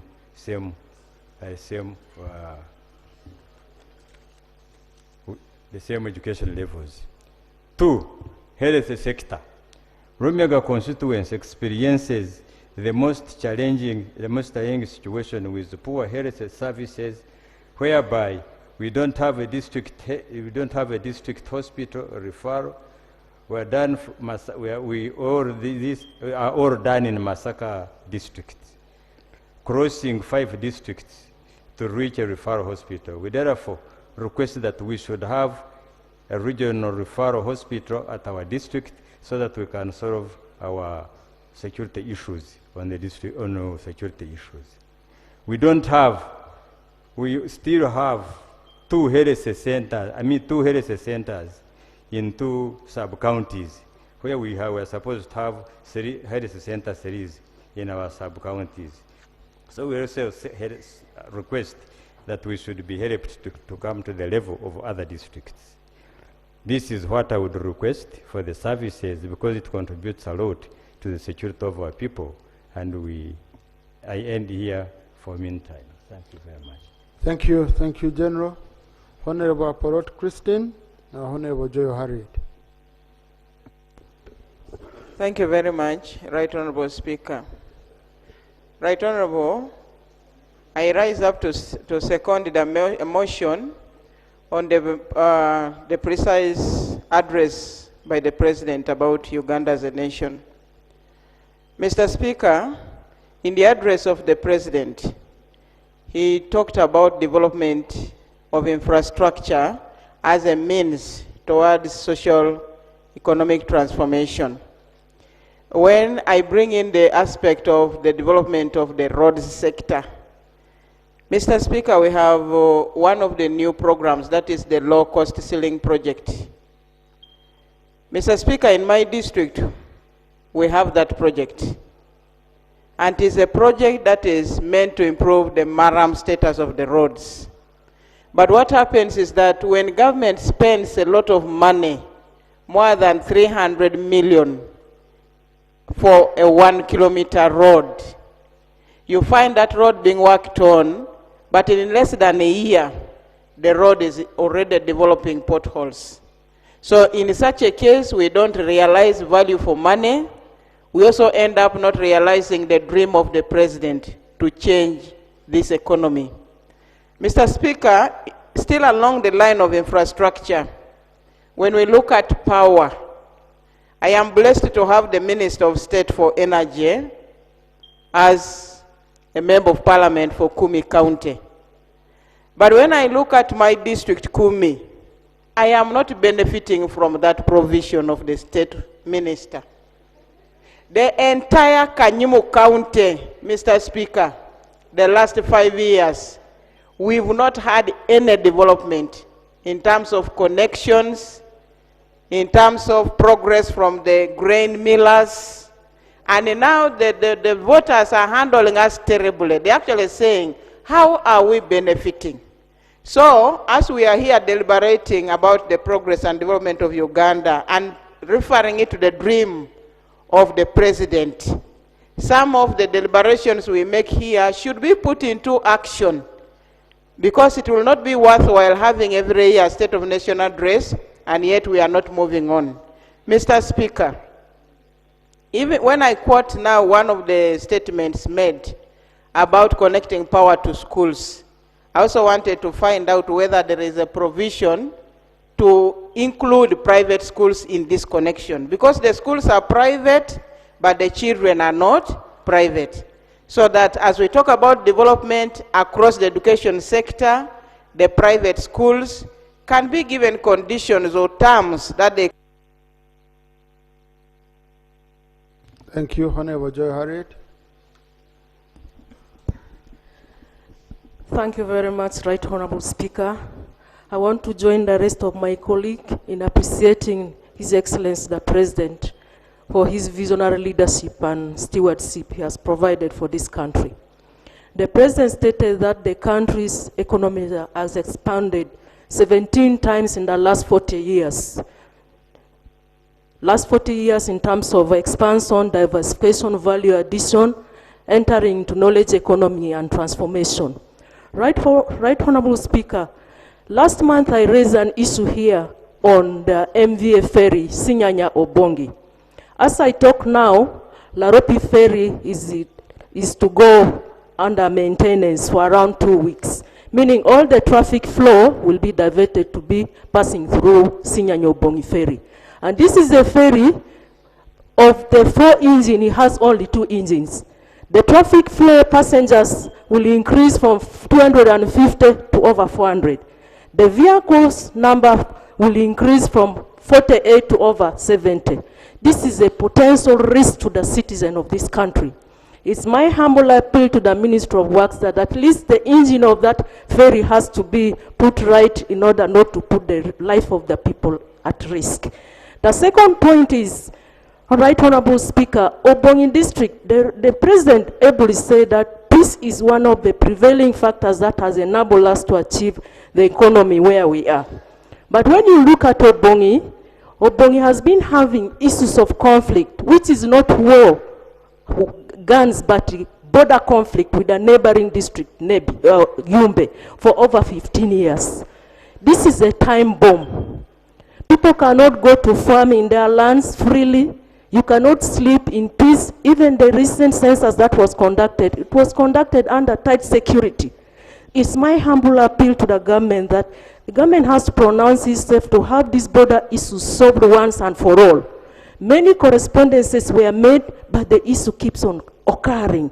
It's my prayer that we need to have peace prevailing, sanity prevailing in Obongi. Lastly, Honorable Speaker, Obongi Health Center 4 is serving as a hospital right now, but half of the hospital has been covered by the road that is being constructed from Kulikulinga, Obongi to Sinyanya. And when you look at this hospital, they are using now pediatric beds for the patients, for the adults. The mortuary has a beautiful refrigerator but cannot function. They are using the mortuary as a store. It's my humble appeal to the government that Obongi Health Center 4 has to be upgraded. We have the land. Thank you, Honorable Thomas J. Anthony, Honorable Drito.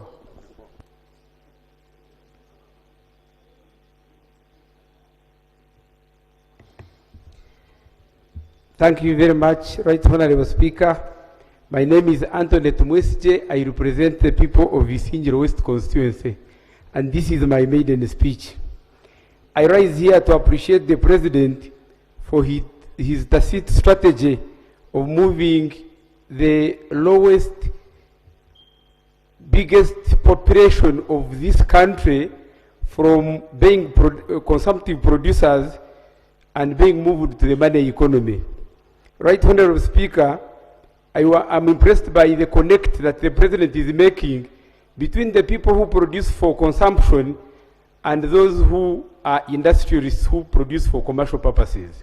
The President is aware that there must be enough domestic market, and for this domestic market to be there, the people who produce for consumption must get upgraded to have disposable income in order to be the market for what is produced for sale, the industrialists. And we have to remember that it is from the industrialists that the economy, the government gets taxes with which it utilizes to provide goods and services.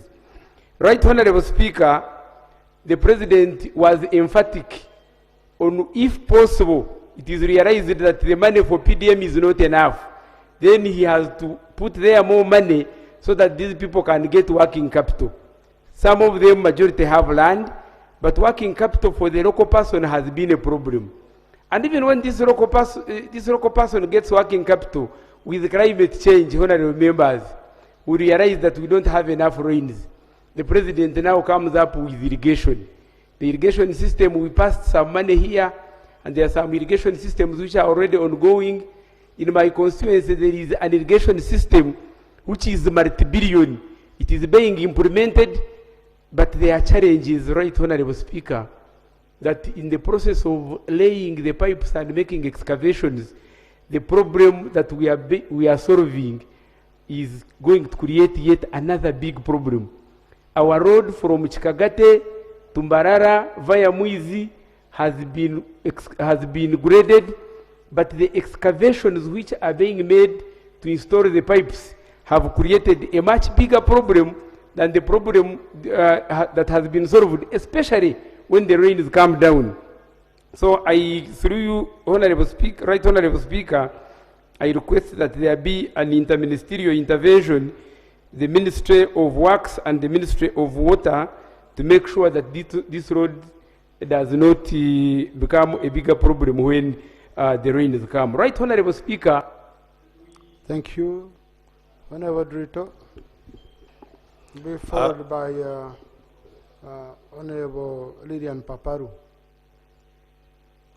My name is Drito Martin Andy, and I represent the people of Upper Madi in Madiokolo district.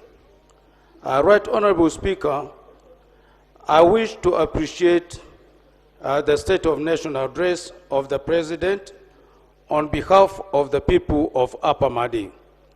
At the same time, I wish to congratulate you Right Honorable, for retaining your seat.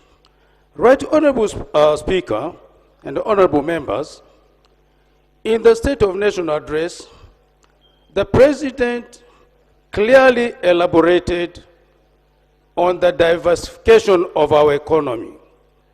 The President hinted on two things: ATM, agriculture, tourism, and minerals. Right Honorable Speaker, agriculture preoccupies the bigger majority of the citizens of this country.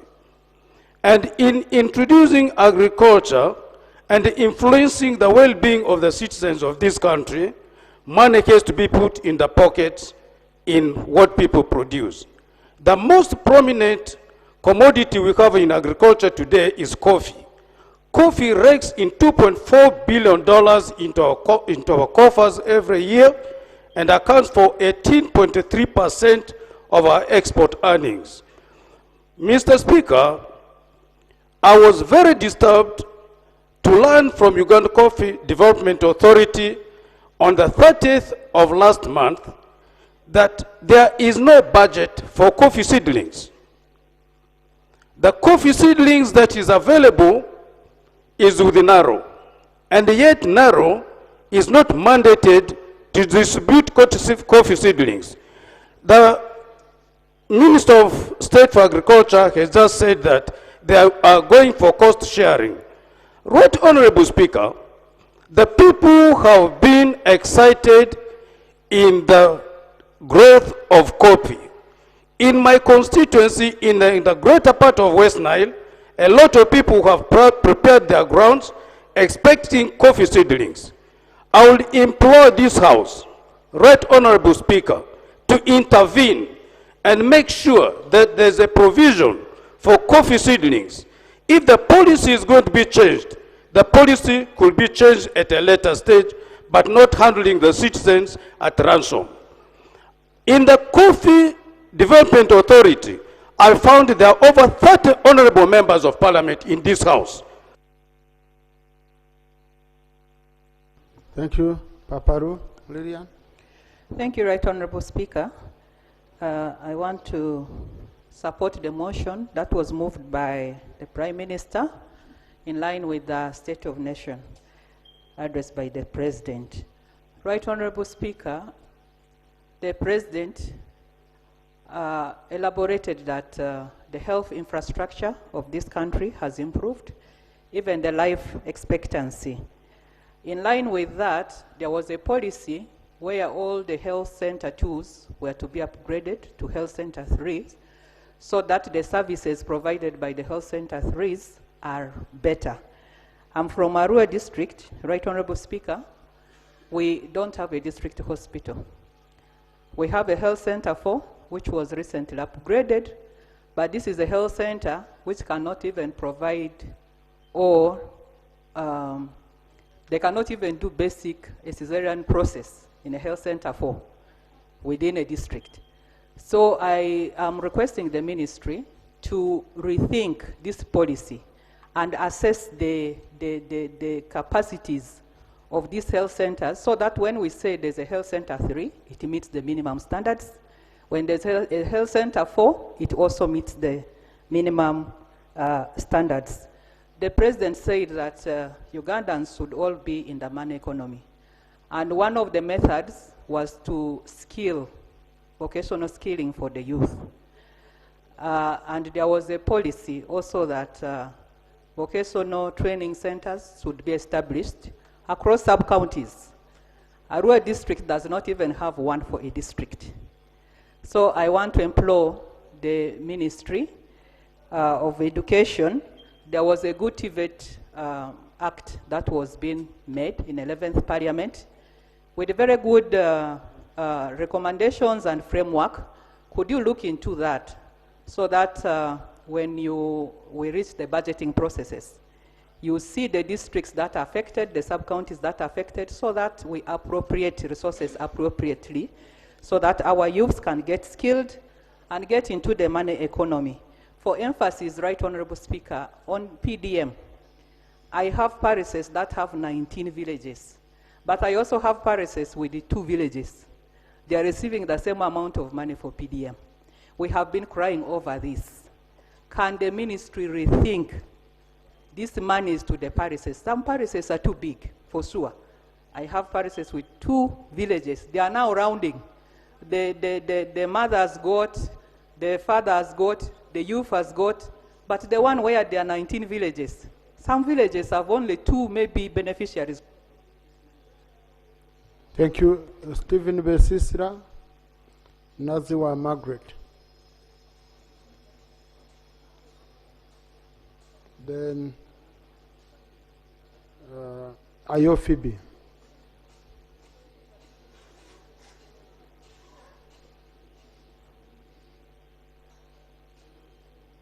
Colleagues, you will forgive me when you're doing this job.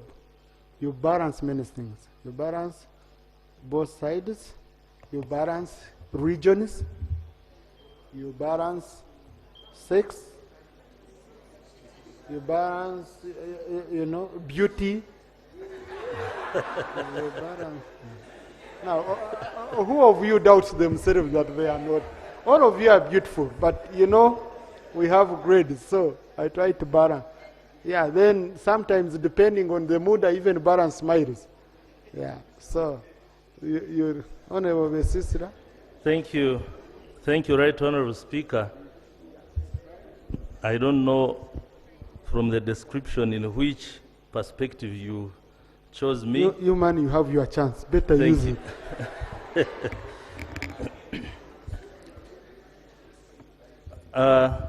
Colleagues, I raise to support the motion and wish to add my voice in thanking the President for his proper diagnosis of our country's challenges and the right prescription of medicine to the country's challenges.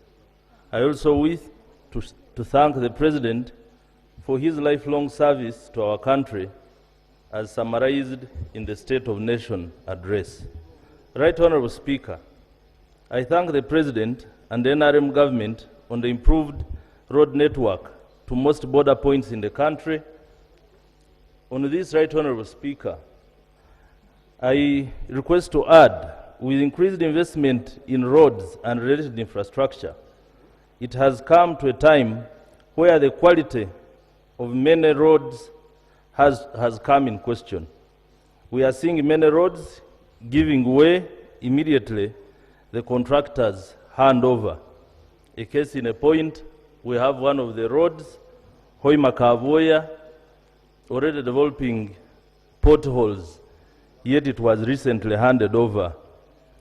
Recently I was in the east, a road going to Ruahaha somewhere. It has potholes, yet it was recently commissioned. Lastly, on this point, the President called on Parliament to raise the voice on the amounts of money allocated to districts for roads maintenance. There was a colleague here who raised a point on the amount of 1 billion given to each district. Like the President commonly says, I think this needs some kibaro. There are districts that are really very big, but they receive the same amounts of money. The same explanation the woman MP Arua was raising on the issue of PDM. A lot of these government services require a kibaro where distribution should be based on constant factors like size as opposed to just name. Lastly, Right Honorable Speaker, I thank the President for his foresight and leadership that saw Uganda discover oil in Uganda. Thank you. I had already picked, isn't it? Yes. Yes.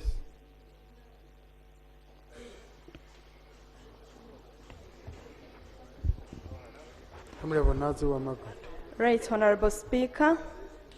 For records, I am Naziwa Margaret Rujumba, the woman MP representing Kagadi District. I rise to express my sincere gratitude to His Excellency the President for the comprehensive State of the Nation address delivered to this August House. The address explained the government's policy, direction, achievements, priorities, strategic interventions for government's development. Right Honorable Speaker, improving access to health care was one of the priorities in the address. However, as people of Kagadi, we pray that our district hospital is given immediate attention. It is urgently needs rehabilitation and infrastructure upgrade. Most buildings have cracks and the roofs are leaking, including the wards and staff houses.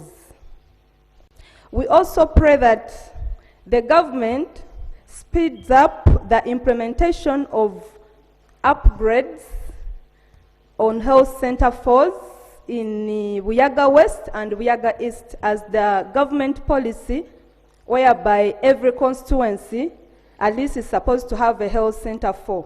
But for Kagadi district, we don't have any. Also, we also pray for more Health Center 3s because currently, out of 35 sub-counties, Right Honorable Speaker, Kagadi district has 35 sub-counties, but we only have 13 Health Center 4s. Sorry, Health Center 3s. Out of 35 sub-counties, we only have 13 Health Center 3s. Others are only Health Center 2s. So that it can help to reduce on overcrowding at the General Hospital. I thank you, Right Honorable Speaker. Thank you. I had picked Ayo Phoebe. Will be followed by Owino Nicholas. Thank you very much, Right Honorable Speaker, for giving me this opportunity. I would like to join my colleagues in commending our President for the wise and elaborate State of the Nation address that he presented. I will not add now on infrastructure because many of my colleagues have already spoken about it. Right Honorable Speaker and members, one of the things that the President really elaborated upon is the issue of leadership and performance. And he talked elaborately about corruption, non-performance, and administrative idleness by public servants. Right Honorable Speaker, allow me commend you and the administration of Parliament, the entire leadership of Parliament, for the orientation and induction that you gave to us, the members of Parliament. We cannot achieve high-performing leadership without capacity building. So I commend the leadership of Parliament for the induction and orientation given to us.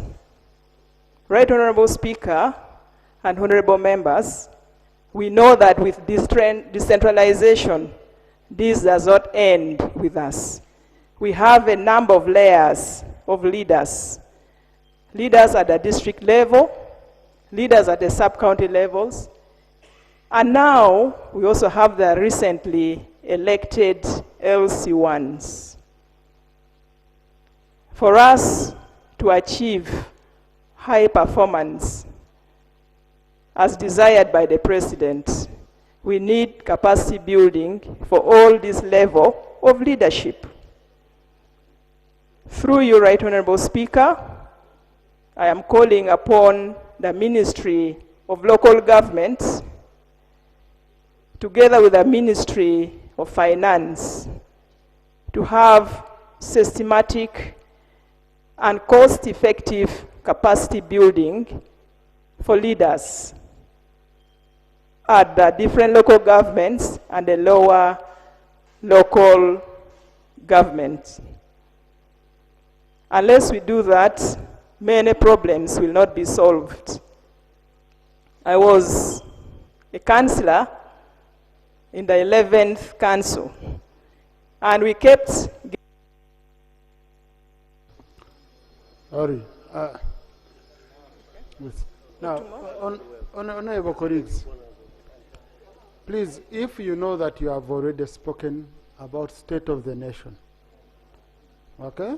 Because some of you standing and you know yourselves, I have the list here. Can I request that you sit if you have spoken on the state of the nation? Honorable Nesmas, you have not spoken. You have spoken. No, I have it here. I have my record. Yes, please. I will cross-check tomorrow, clerk. Get me the answer where Honorable Nesma spoke, because I have the record from. Okay. No, state of the nation. If you spoke something else in state of the nation, you spoke in state of the nation. Okay. Kapiagoni Brian. So I'm checking. I have the list here. You sent me a sheet that you want to speak on SONA, but you've already spoken. So state of the nation, I request colleagues, if you know you've spoken. In fact, I'm going to make a ruling, clerk. If any members submit on state of the nation when they had already submitted, okay, you expunge their record. It goes on record. Yes, you expunge so that you don't give us a hard time. So I had, so I need Honorable Itungu Sarah, okay? Honorable, I had picked Owino Nicholas. Then should be followed by Honorable Itungu Sarah.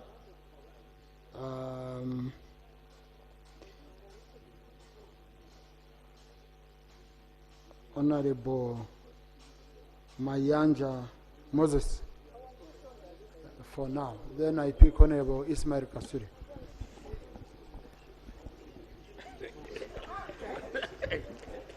But honorable colleagues, tomorrow we are going to spend more time on the state of the nation. We shall start with state of the nation. Clerk, please ensure the order paper does not give me, we don't put many items, so that we do a lot on state of the nation tomorrow. Right Honorable Speaker, Owino Nicholas Simon is my name, representing the people of Tororo North County. Allow me to congratulate His Excellency Yoweri Kaguta Museveni upon the overwhelming mandate entrusted to him by the Ugandans. And also congratulations, Right Honorable Speaker. I want to thank His Excellency for reminding us the history of Uganda, starting from a $3.9 billion economy in 1986 to over 69 that we have right now, and also looking forward to the $500 billion economy by 2040.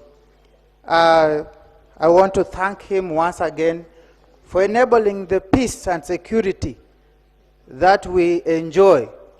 I wouldn't be a member of parliament because I'm born of the revolution in this very government. So I want to thank His Excellency and the people of Uganda.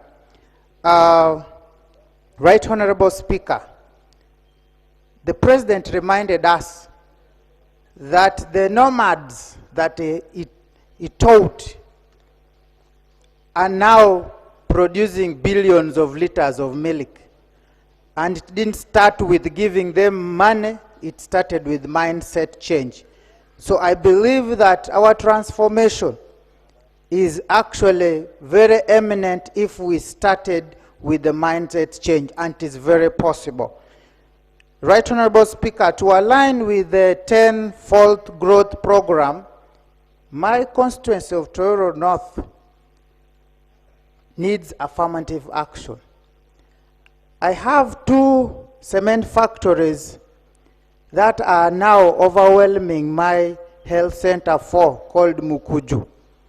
The population there has grown and it is a health center 4.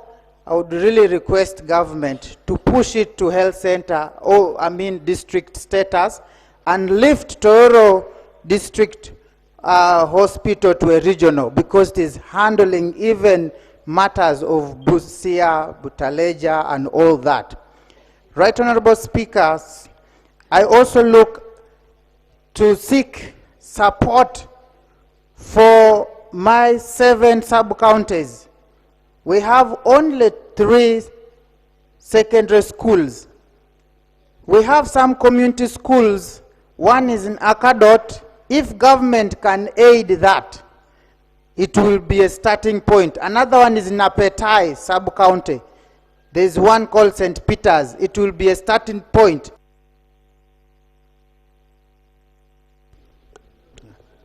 Yes, Honorable Itungu Sarah. Thank you, Right Honorable Speaker. My name is Sarah Itungu Masereka, the woman MP Kasese District. I stand to support the motion as raised by the Prime Minister to thank the President for delivering the State of the Nation address. Firstly, I would like to thank the President for the policy direction, emphasizing infrastructure, service, and then peace and security. On peace and security, I submit to thank the President for the prevailing peace in the Rwenzori region, specifically putting the Mountain Brigade, and this has supported trade in the Rwenzori region. Secondly, I would love to thank the President for highlighting the district of Kasese as one of the best performers for the PDM. And I also pledge as the national leader to support his cause to ensure that people utilize the resources well.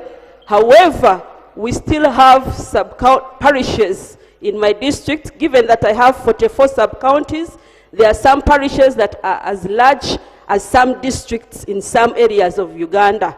So I would request that these large parishes be reconsidered.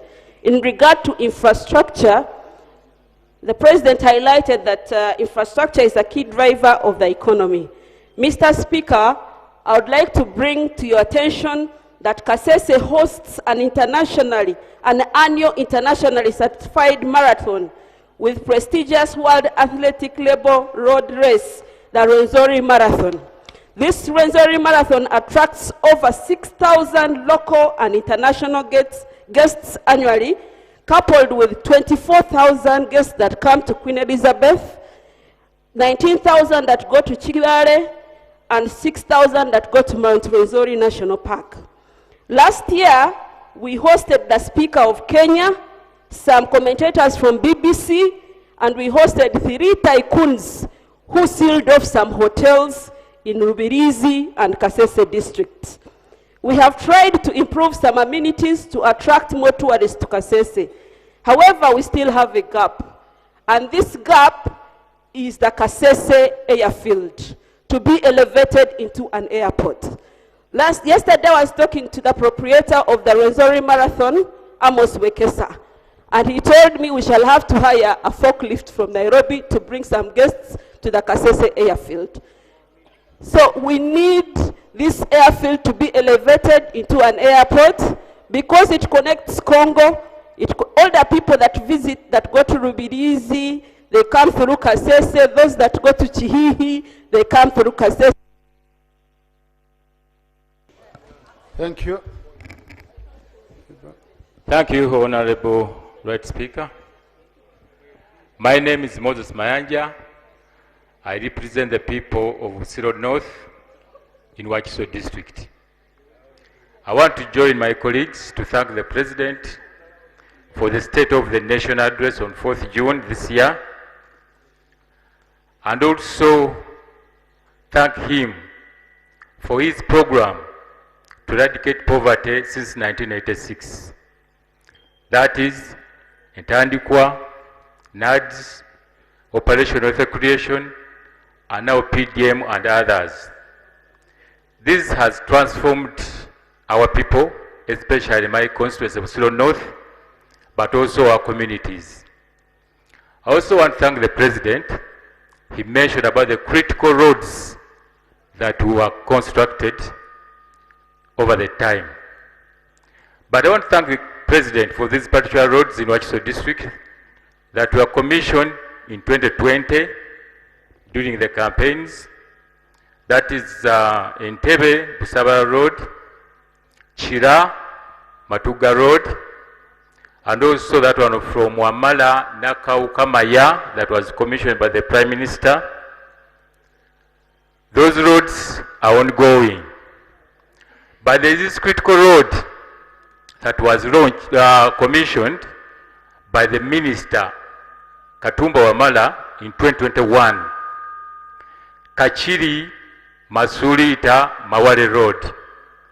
And the scope of work was earthworks, stabilization of the soil, drainage, and bitumus. And it is 23.1 kilometers. It was supposed to be done within 12 months. The 3 were done in 3 years. As I speak now, the road was abandoned and it's worse state than it was. But these other roads that have been commissioned recently, like the Sentema Road, it's almost being finished, but that one is stuck. Money was spent, the contractor was Continental, they disappeared. But I wish, through you, Speaker, the intervention of the Minister of Works to assess the progress of this road. But I also wish to extend this road from Kachiri to First Division because it's just near. That place from Kachiri stage to... Thank you, Chief Whip of Ant, followed by Honorable Teddy Namboza. Thank you very much, Right Honorable Speaker. And actually, on the record, I also want to put that I'm the Shadow Minister of Trade and Industry. Right Honorable Speaker, I don't want to look like the others who are coming here to thank the President and again complain about the poor service delivery that is happening in the country. Right Honorable Speaker, I rise to speak about the parish development model, which I believe the President did not fully address in his address of the nation. Right Honorable Speaker, while the President spoke about the successes of the PDM, he left out the real struggles happening on the ground. The biggest issue is the clash between giving out this money and how authorities manage local markets. Right Honorable Speaker, in Hoima City, for example, many roadside market vendors, mostly poor women selling agriculture, food items, received their PDM money to grow their businesses. But soon after, city enforcement officers came and destroyed their stores and confiscated their goods to clear the streets. This shows very poor planning, Right Honorable Speaker. Those traders are now being chased away from their workplaces on a daily basis, yet we still expect them to pay back the PDM money. How can we say the PDM is working when the government gives the money with one hand and then destroys their businesses with another hand? Right Honorable Speaker, if we want to protect public funds and actually help our poor people those running the PDM must sit down with local authorities. We cannot keep giving out money without providing gazetted places of work. Right Honorable Speaker, like some of us who come from these cities, the only economic activity our people do is to go into those markets and the roadside markets that are provided by government, but which are being destroyed by enforcement officers and letting our people unemployed, letting our people jobless, but now to start running for after failing to pay the parish development money and being arrested by the RDCs and the what. So, Right Honorable Speaker, the Minister of Sports is here. He has encouraged us, more especially the people who come from these districts which are going to host the AFCON 2027 to organize our people. How do you organize the poor people? We believe if we had gazetted markets where we can put these people, they showcase their products from their gardens. This money that they are getting from PDM, they go into those markets and sell the local products. Thank you.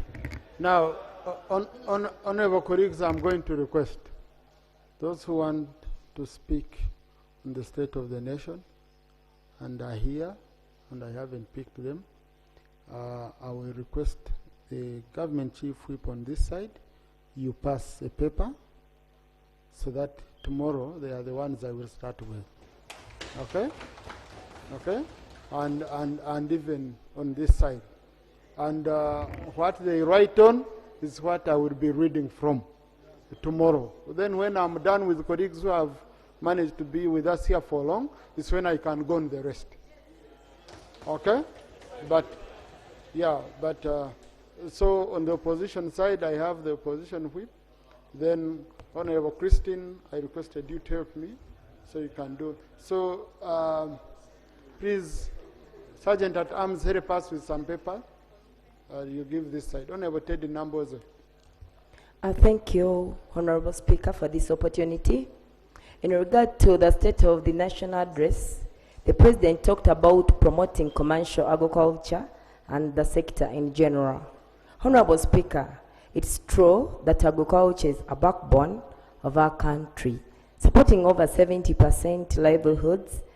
So prioritizing it in our national planning is very important. However, when it comes to budgeting, the allocation which the sector gets has remained insufficient to address gaps that are crippling it. For example, Uganda is losing between 30 to 40% of its agricultural produce due to poor post-harvest handling mechanisms. This has resulted into even rejecting our grain exports by some countries due to aflatoxins, which even cause cancer. I pray that the government think of revamping public silos and cold rooms in our communities where farmers can take their bulk grains, harvests, and perishable produce to proper storage to avoid losses. I submit. Thank you. So I request ministers, starting with the Minister for Education. Those here you come. It's up to you what you feel you can respond to. Thank you very much, Right Honourable Speaker. I was picking up issues which have been submitted by colleagues. To begin with, Luero, Masindi Municipality, Zimbabwe, General Rashande, and then Tororo. Right Honourable Speaker, what is coming up clearly here is that there's a need for seed secondary schools. There is a need for grant aiding in most of our schools across the districts. I would like to give this information to colleagues and again reiterate the earlier position which I had given here.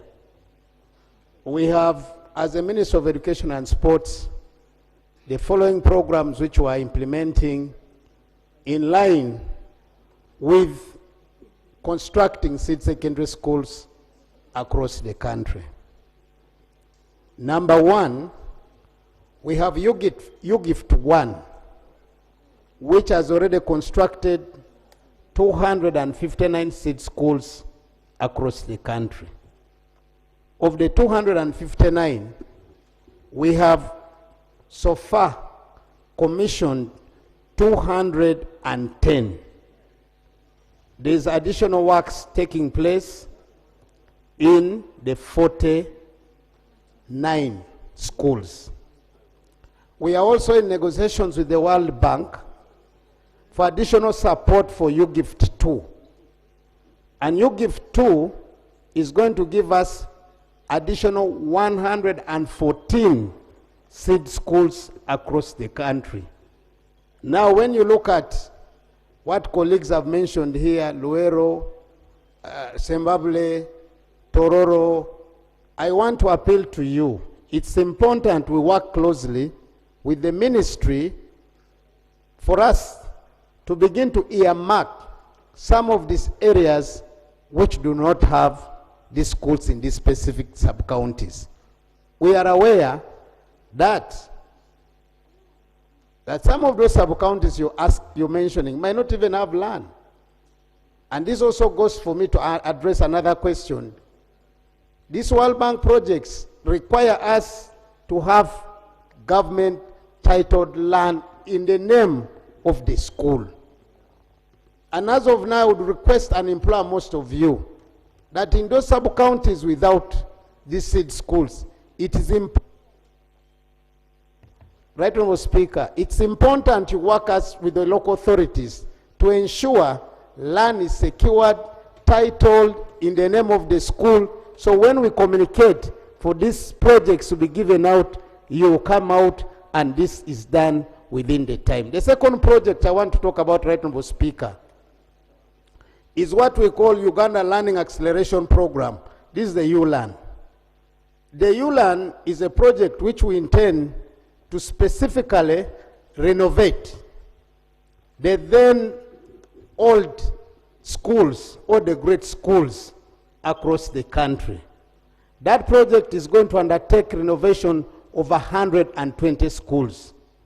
I always like giving references to Teso College Aloet, Kitovere, is it Butevere, Mwiri, Jinja College.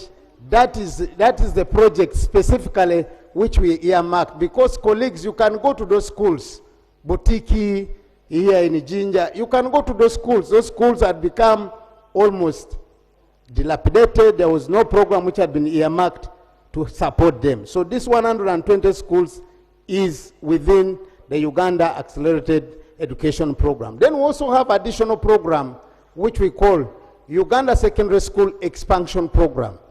This is a new program which is ongoing now. We have 90 schools which were meant to construct across the country. So in as far as the Ministry of Education and Sports is concerned, I want to urge you, our offices are open. Please, it's not good for us to come here to raise some of these issues like the Speaker had guided us. Please come, colleagues. It's our responsibility to serve you, to serve the country, to avail education for all in the country. The other one, Right Honourable Speaker, the question which was mentioned is in line with the TVET Act. I thank the 11th Parliament for passing the TVET Act. Now, we have also agreed as a matter of priority and in terms of to fulfill our planning. If you all know, the plan was to have a constituency TVET institution in every constituency. But in line with the available resources, we are now first prioritizing sorting out a district. Because there are districts which do not have a TVET institution. So as the leaders in the Ministry of Education and Sports, so far we have pended constituency drive. We first sort out district drive for us having a technical institute at least per every district across the country. And I think that will go a long way in solving most of our problems which require TVET. The last one is the question of Rwenzori Marathon.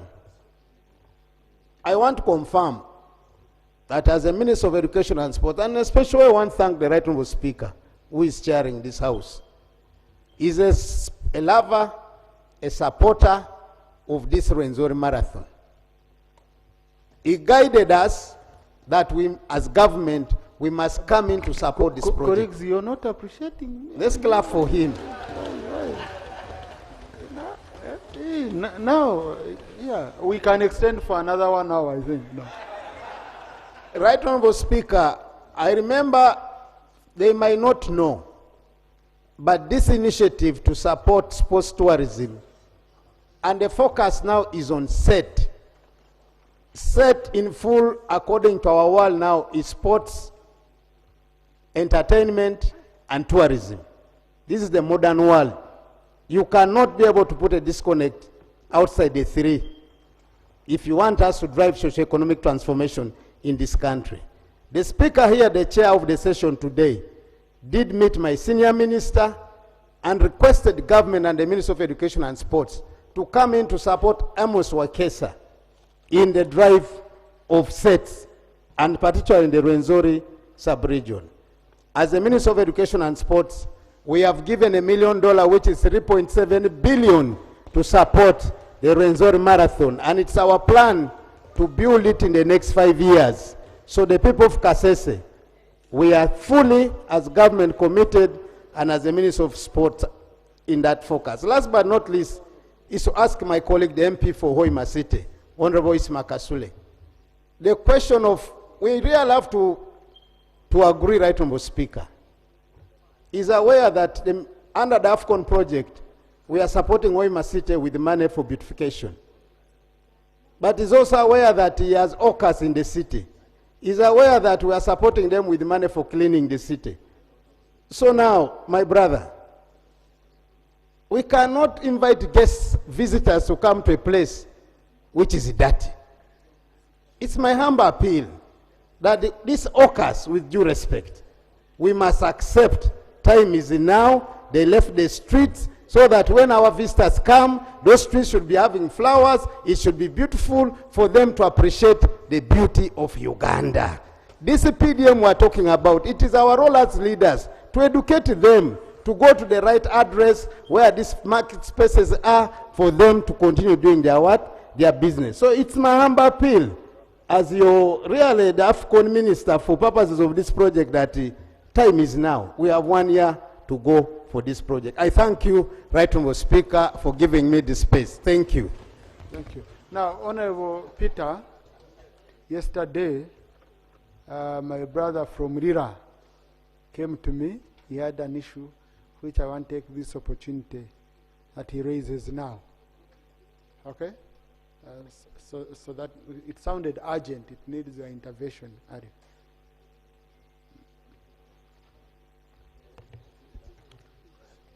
Thank you so much, our Right Honorable Speaker and members of Parliament at large. Jalameso Fred is my name. I come from Ajuri County, Leptong District, Lango Sub-Region. Right Honorable Speaker, yesterday on New Vision, Ministry of Works advertised for bids for AFCON roads, Lot 1 up to Lot 9. Right Honorable Speaker, with inordinate dismay and melancholy, Akibwa AFCON roads are totally left out. It is good my benevolent minister is here, and above all my OB and roommate. Now, Honorable Minister, you went to Lango sub-region and you said Akibwa is going to host AFCON. You did it on the ground of Town College. May you assure the people of Lango today that Akibwa is going to host AFCON, even when the roads connecting to Akibwa are not in the project of Ministry of Works. Secondly, the road from Konayer up to Bobi, connecting to Gulu Airfield, supposed to transport people landing on planes to Akibwa. Totally nothing. Thirdly, the training grounds in Gulu, Peche Stadium, and then Lira University training grounds. Totally left out. The name Akibwa, I'm sure, was used to attract hosting of AFCON in Uganda. Right Honorable Speaker, may you intervene in this matter through your position, because the Right Honorable, the minister here seems to be overwhelmed. I beg to submit specifically on Akibwa. Thank you. Now, but Honorable, I just wanted to caution you, when we've sat for this long, you be cautious of the English you use. Those heavy words, eh? We already tired. You use very heavy words. You be kind to us, okay? I just, it's on the right note, Honorable. You can see a true literature teacher. Honorable Peter, I hope you understood properly. I very well. Like, Right Honorable Speaker, like he correctly said, Honorable Jarameso was my roommate. Yeah, we studied together in A level. So you're used to So I'm used to those jargons of honorable colleague. They are not new to me, particularly who was his OB. But in a special way, I congratulate him. The pain is that he again removed my very close friend. It's the one which I am yet to take into my heart with the realities. But now that he's a member of parliament, welcome to parliament. Right Honorable Speaker, to the subject matter the colleague has just mentioned. And I think it's not going to be the first time nor the second time, and subsequently I will continue coming to explain to this House on matters concerning AFCON 2027. For the record, and this I've said not once, not twice, when we are putting up a bid, fortunately, Right Honorable Speaker, you are the one who led the team. Today I'm very lucky that you are in chair. Our bid to get the hosting rights to host AFCON 2027 as per Moja was led by none other than Right Honorable Thomas Tayebwa, and he led our team to Cairo.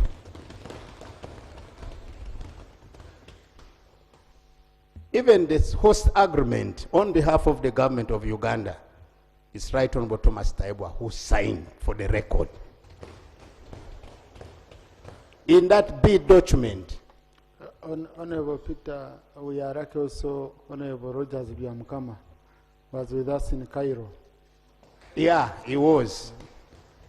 In that host agreement, CAF guided that we must have 6 stadiums at 3 countries, Uganda, Kenya, and Tanzania.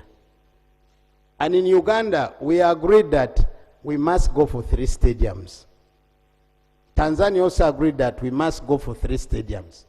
Because initially, it was a plan between Uganda and Tanzania, and United Republic of Tanzania. But when we went to have a meeting with His Excellency the President, said, but why don't we bring Kenya on board? And Kenya joined us. And now we are in for Pamoja. As per what is required of us, we need 6 stadiums. For Uganda, we are on course to deliver the 2+1, which is Akibwa Stadium, for purposes of the competition. And also want to confirm, I wrote to CAF to ask them to come and carry out inspection of Akibwa Stadium.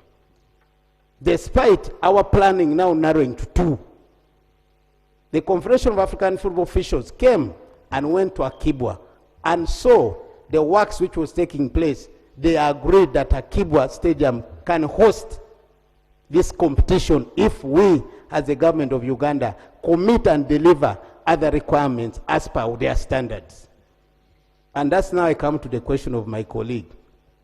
There's a competition of during the event, but there's a competition of pre-event. Whether Akibwa will be ready to host the competition during event is one now which I'm working to achieve. And that now comes to the question of, will the stadium be ready? That you can speak for yourself, because you know very well that the contractor is working 120% to ensure they harness the facility by December. The question of roads is one I want again categorically say. The mandate under the road sector is not Ogwang's mandate. It's a mandate under the Ministry of Works and Transport. And that I want to be categorical clear here. No wonder, here now even those roads you've seen, they have advertised as AFCON roads. It's not Ministry of Education and Sports. It's the Ministry of Works and Transport. But they have been clustered as AFCON roads. So will they be worked on? I am working closely with the Ministry of Works and Transport to ensure government supports and looks at the urgency of these roads to be worked on, because it's one of the requirements of CAF. The question of Icheme, Konayeri, Icheme Bobby. The president directed me to move with the contractor, same contractor which builds Akibwa now, to take them around that road. I did it. Where is the matter? This matter requires government of Uganda to pre-finance. The negotiation of pre-financing is not mine, it's the Minister of Finance, which is handling this. I think, Honorable Minister, what is very important is that you're coordinating with the Minister for works. Exactly. Okay? Yes. So coordinate so that we speak the same language. There is a reason why I'm bringing this right honorable speaker, and I want colleagues to pick this clearly.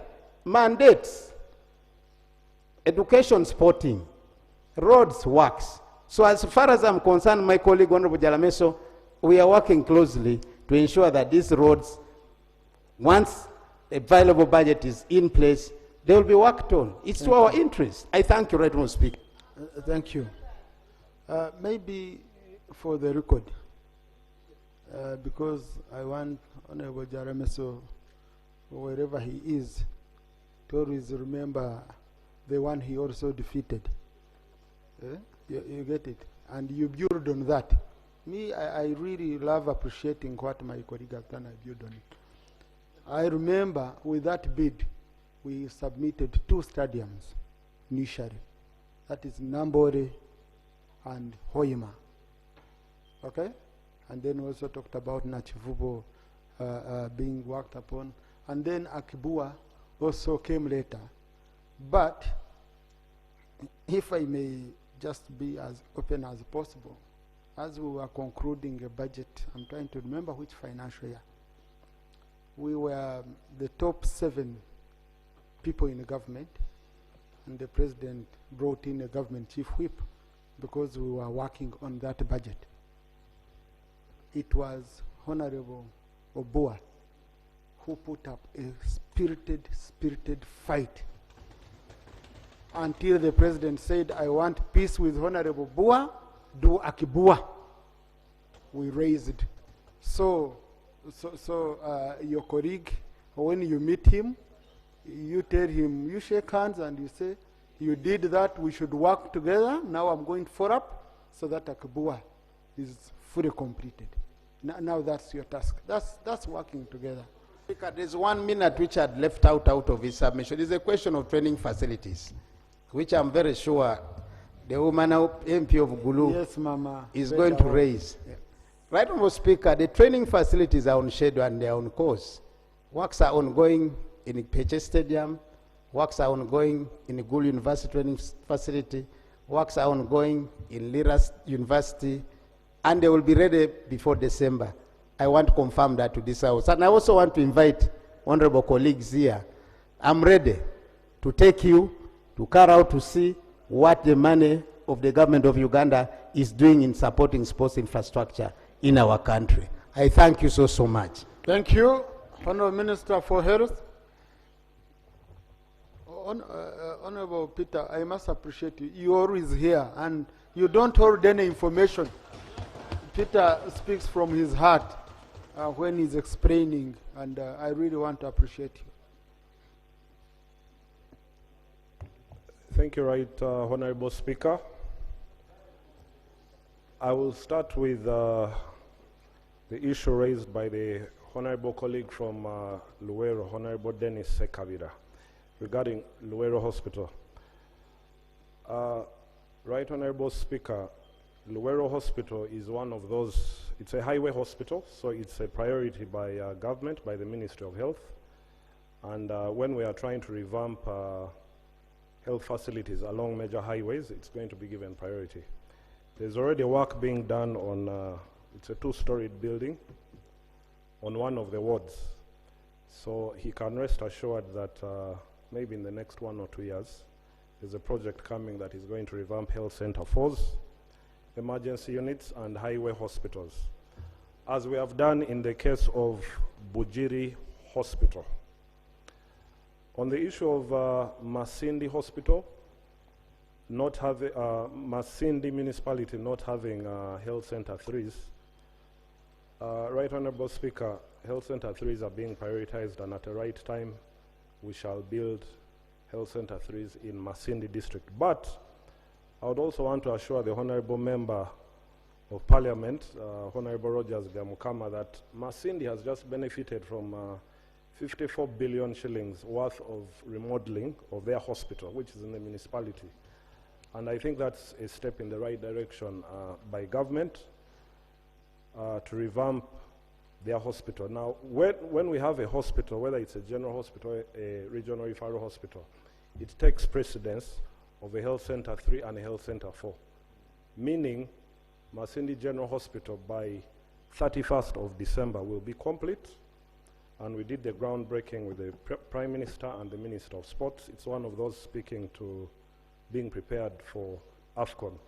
So it will be the Health Center 3 and the Health Center 4 for Masindi Municipality and Masindi District.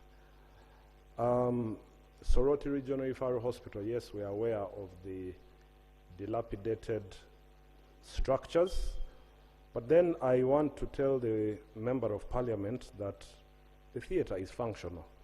And it's on record, Right Honourable Speaker, that the same hospital is famous for separating conjoined twins in 2024. And I think the Dr. Joseph Epodoi was given an award on Labour Day by His Excellency the President. He led a 50-man team. So it's not true that their theatre is not working. We agree as government that the infrastructure is dilapidated, and it's in our plan.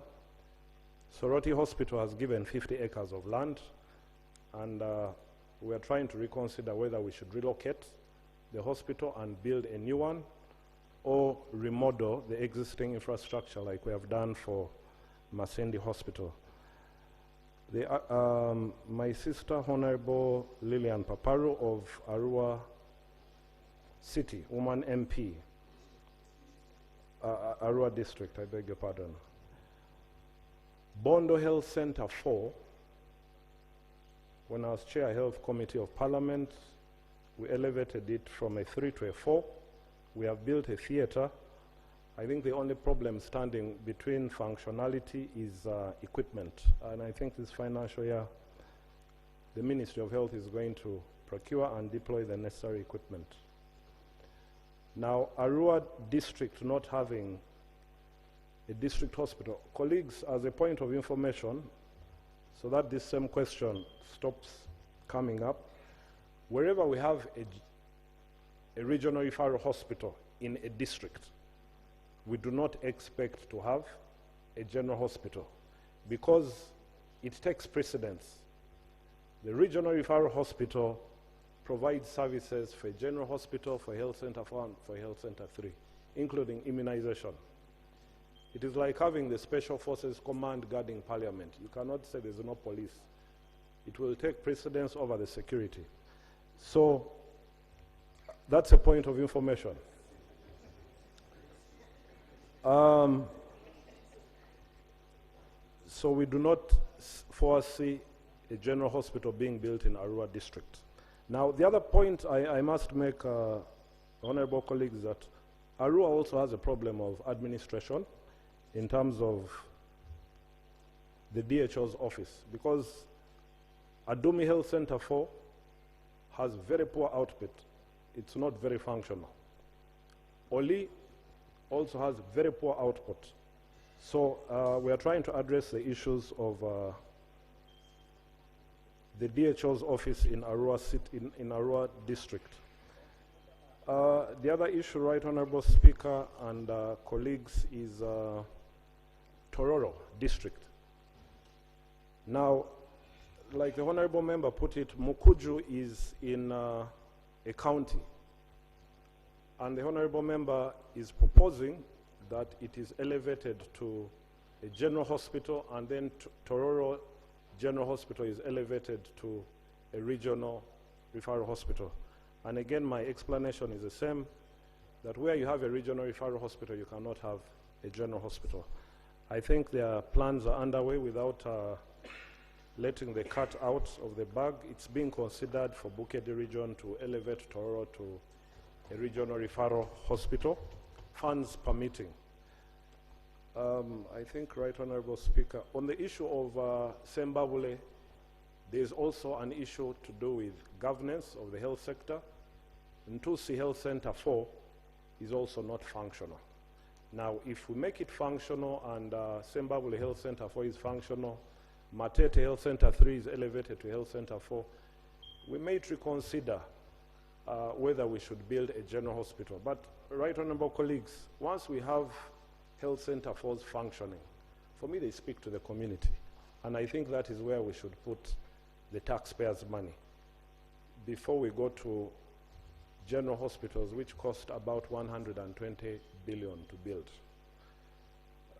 Right honorable, I think I have answered. And on the sub-counties that do not have health center 3s, plans are underway in the near future by Ministry of Health to build more health center 3s. Over the last 5 years, I think we have built over 380. And that explains why our maternal mortality has dropped from 333 to 189. So, colleagues, health centers are coming. Thank you.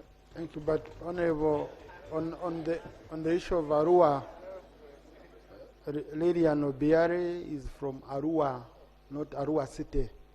So if the regional referral is in Arua City, or what are you doing for Arua district? That's what she's asking. Right, Honorable, Arua City is an administrative unit in Arua district. And for now, according to Arua City is found in Arua district. No. No. Honorable, we have clear boundary. Doug. Doug. No,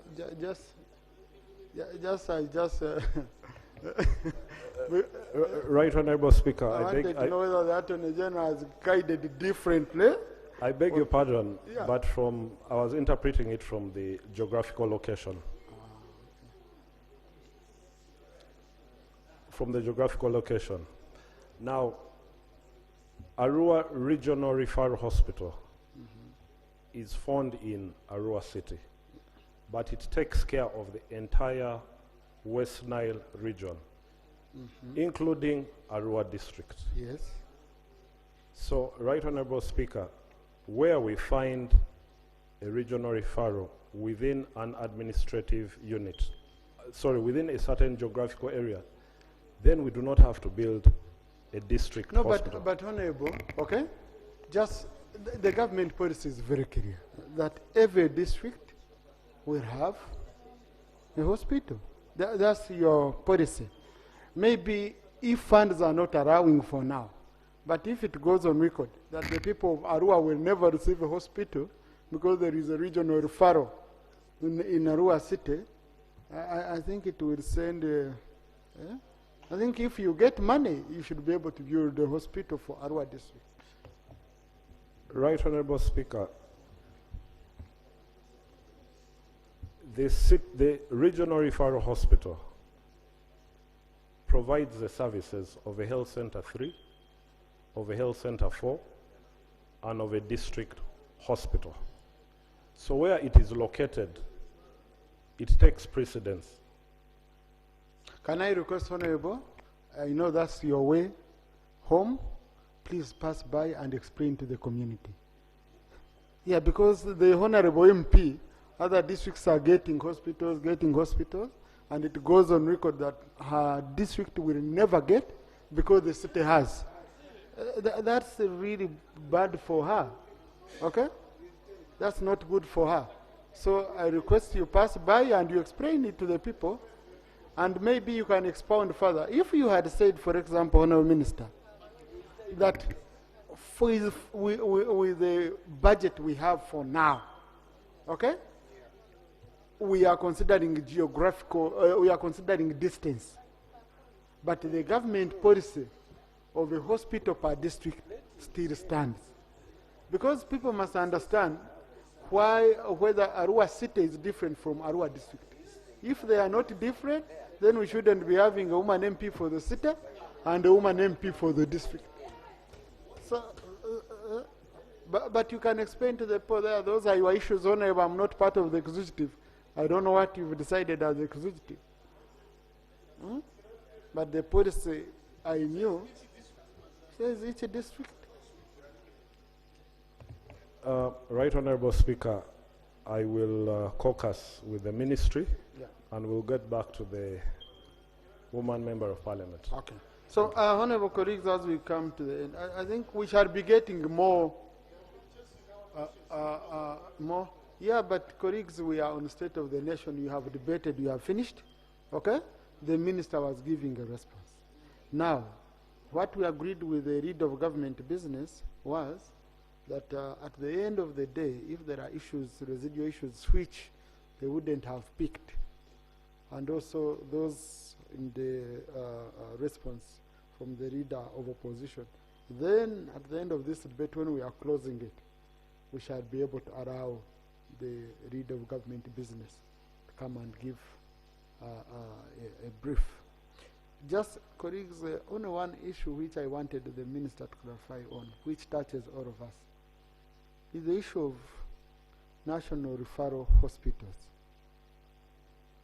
Because I'm tired, Honorable Minister, of paying to pick bodies of my people dying at Mrago, because it's a national referral hospital. And it's not only me who's tired, but all these MPs are tired. And those who die from here are those who can afford. There are those who have never, for me, from my constituency, to go to Mitoma at the district hospital, minimum, Honorable Kaza, I think you need like 50,000. And also coming from parts of your area. So what about coming to Kampala? Because we don't have public means of transport. You must hire. There are no taxis, there are no what. So why don't you have, for example, each region, you can start with each region having a national referral hospital. You have Guru University that is training medicine. And in other countries, university teaching hospitals are the best. Colleagues, when you hear us going abroad for treatment, we are going to university teaching hospitals. And our very own Dr. Chionga studied in one of them. I think Johns Hopkins. You are from Johns Hopkins. Teaching hospital. That's where the specialists are. Why don't we take advantage of where we have universities? You have Guru University. We have a national referral hospital for northern Uganda. You have Mbarara University, which is churning out, including you, a product of Mbarara University. Okay? If there was a national referral hospital, all those professors who are teaching you, they would be helping all these patients. Do you have any plans for that? At least national referral hospitals in the 4 regions of Uganda first. Thank you, Right Honorable Speaker. We have plans to decongest Kampala and the central region, and we have already started. In terms of oncology, we have an oncology unit now, a new hospital in Gulu, and I think the same parliament in September last year passed a loan request which was approved to construct an oncology hospital for West Nile, and there's also one going to be constructed in Bara for the western region, and then in Bale. So the process of decongesting the central region in terms of equity to all other parts of the country has already begun. That's going to also be the same for cardiovascular, and then also the general national referral hospitals. And Mbarara is one of them that is going to be upgraded to a national referral hospital. Funds permitting, we shall have one in northern Uganda, one in eastern, and one in West Nile. But Right Honorable Speaker, all these require a lot of money. You need a bare minimum of between 500 billion to 1 trillion shillings. And that comes with the specialized services, electricity. Some of them, the delay has been because of other sectors like power. In West Nile, we could not deploy a CT scan machine for a long time because we did not have stable power. But now with power reaching to all corners of the country, I think we are ready to decentralize. Thank you. Thank you. Thank you, Honourable Minister. Colleagues, we shall, Minister, why I was provoking you, we need a statement on the status of health. This is a new parliament. You see, this is your platform. The moment you continue coming to address issues when members are not fully informed. So I request, lead of government business, that you encourage ministers, especially service-related ministries, to bring here statements to give the status of their sector.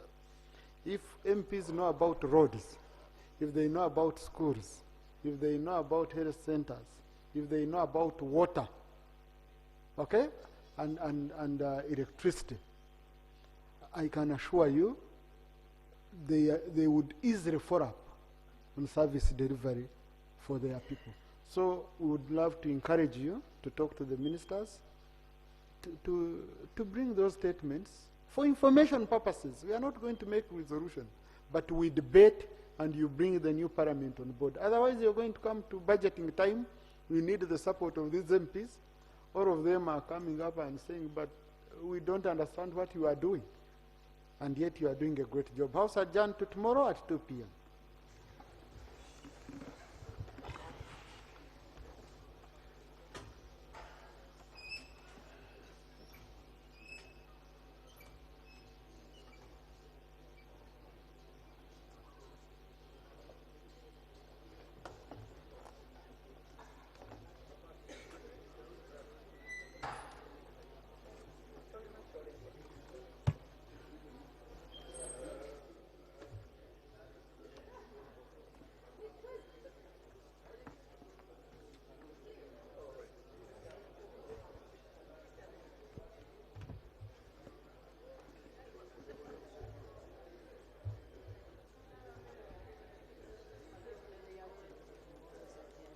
Okay.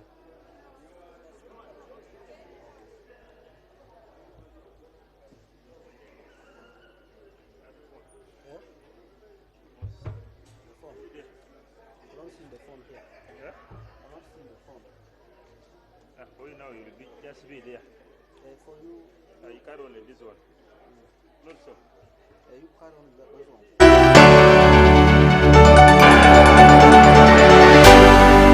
UBC, inspiring Uganda.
you.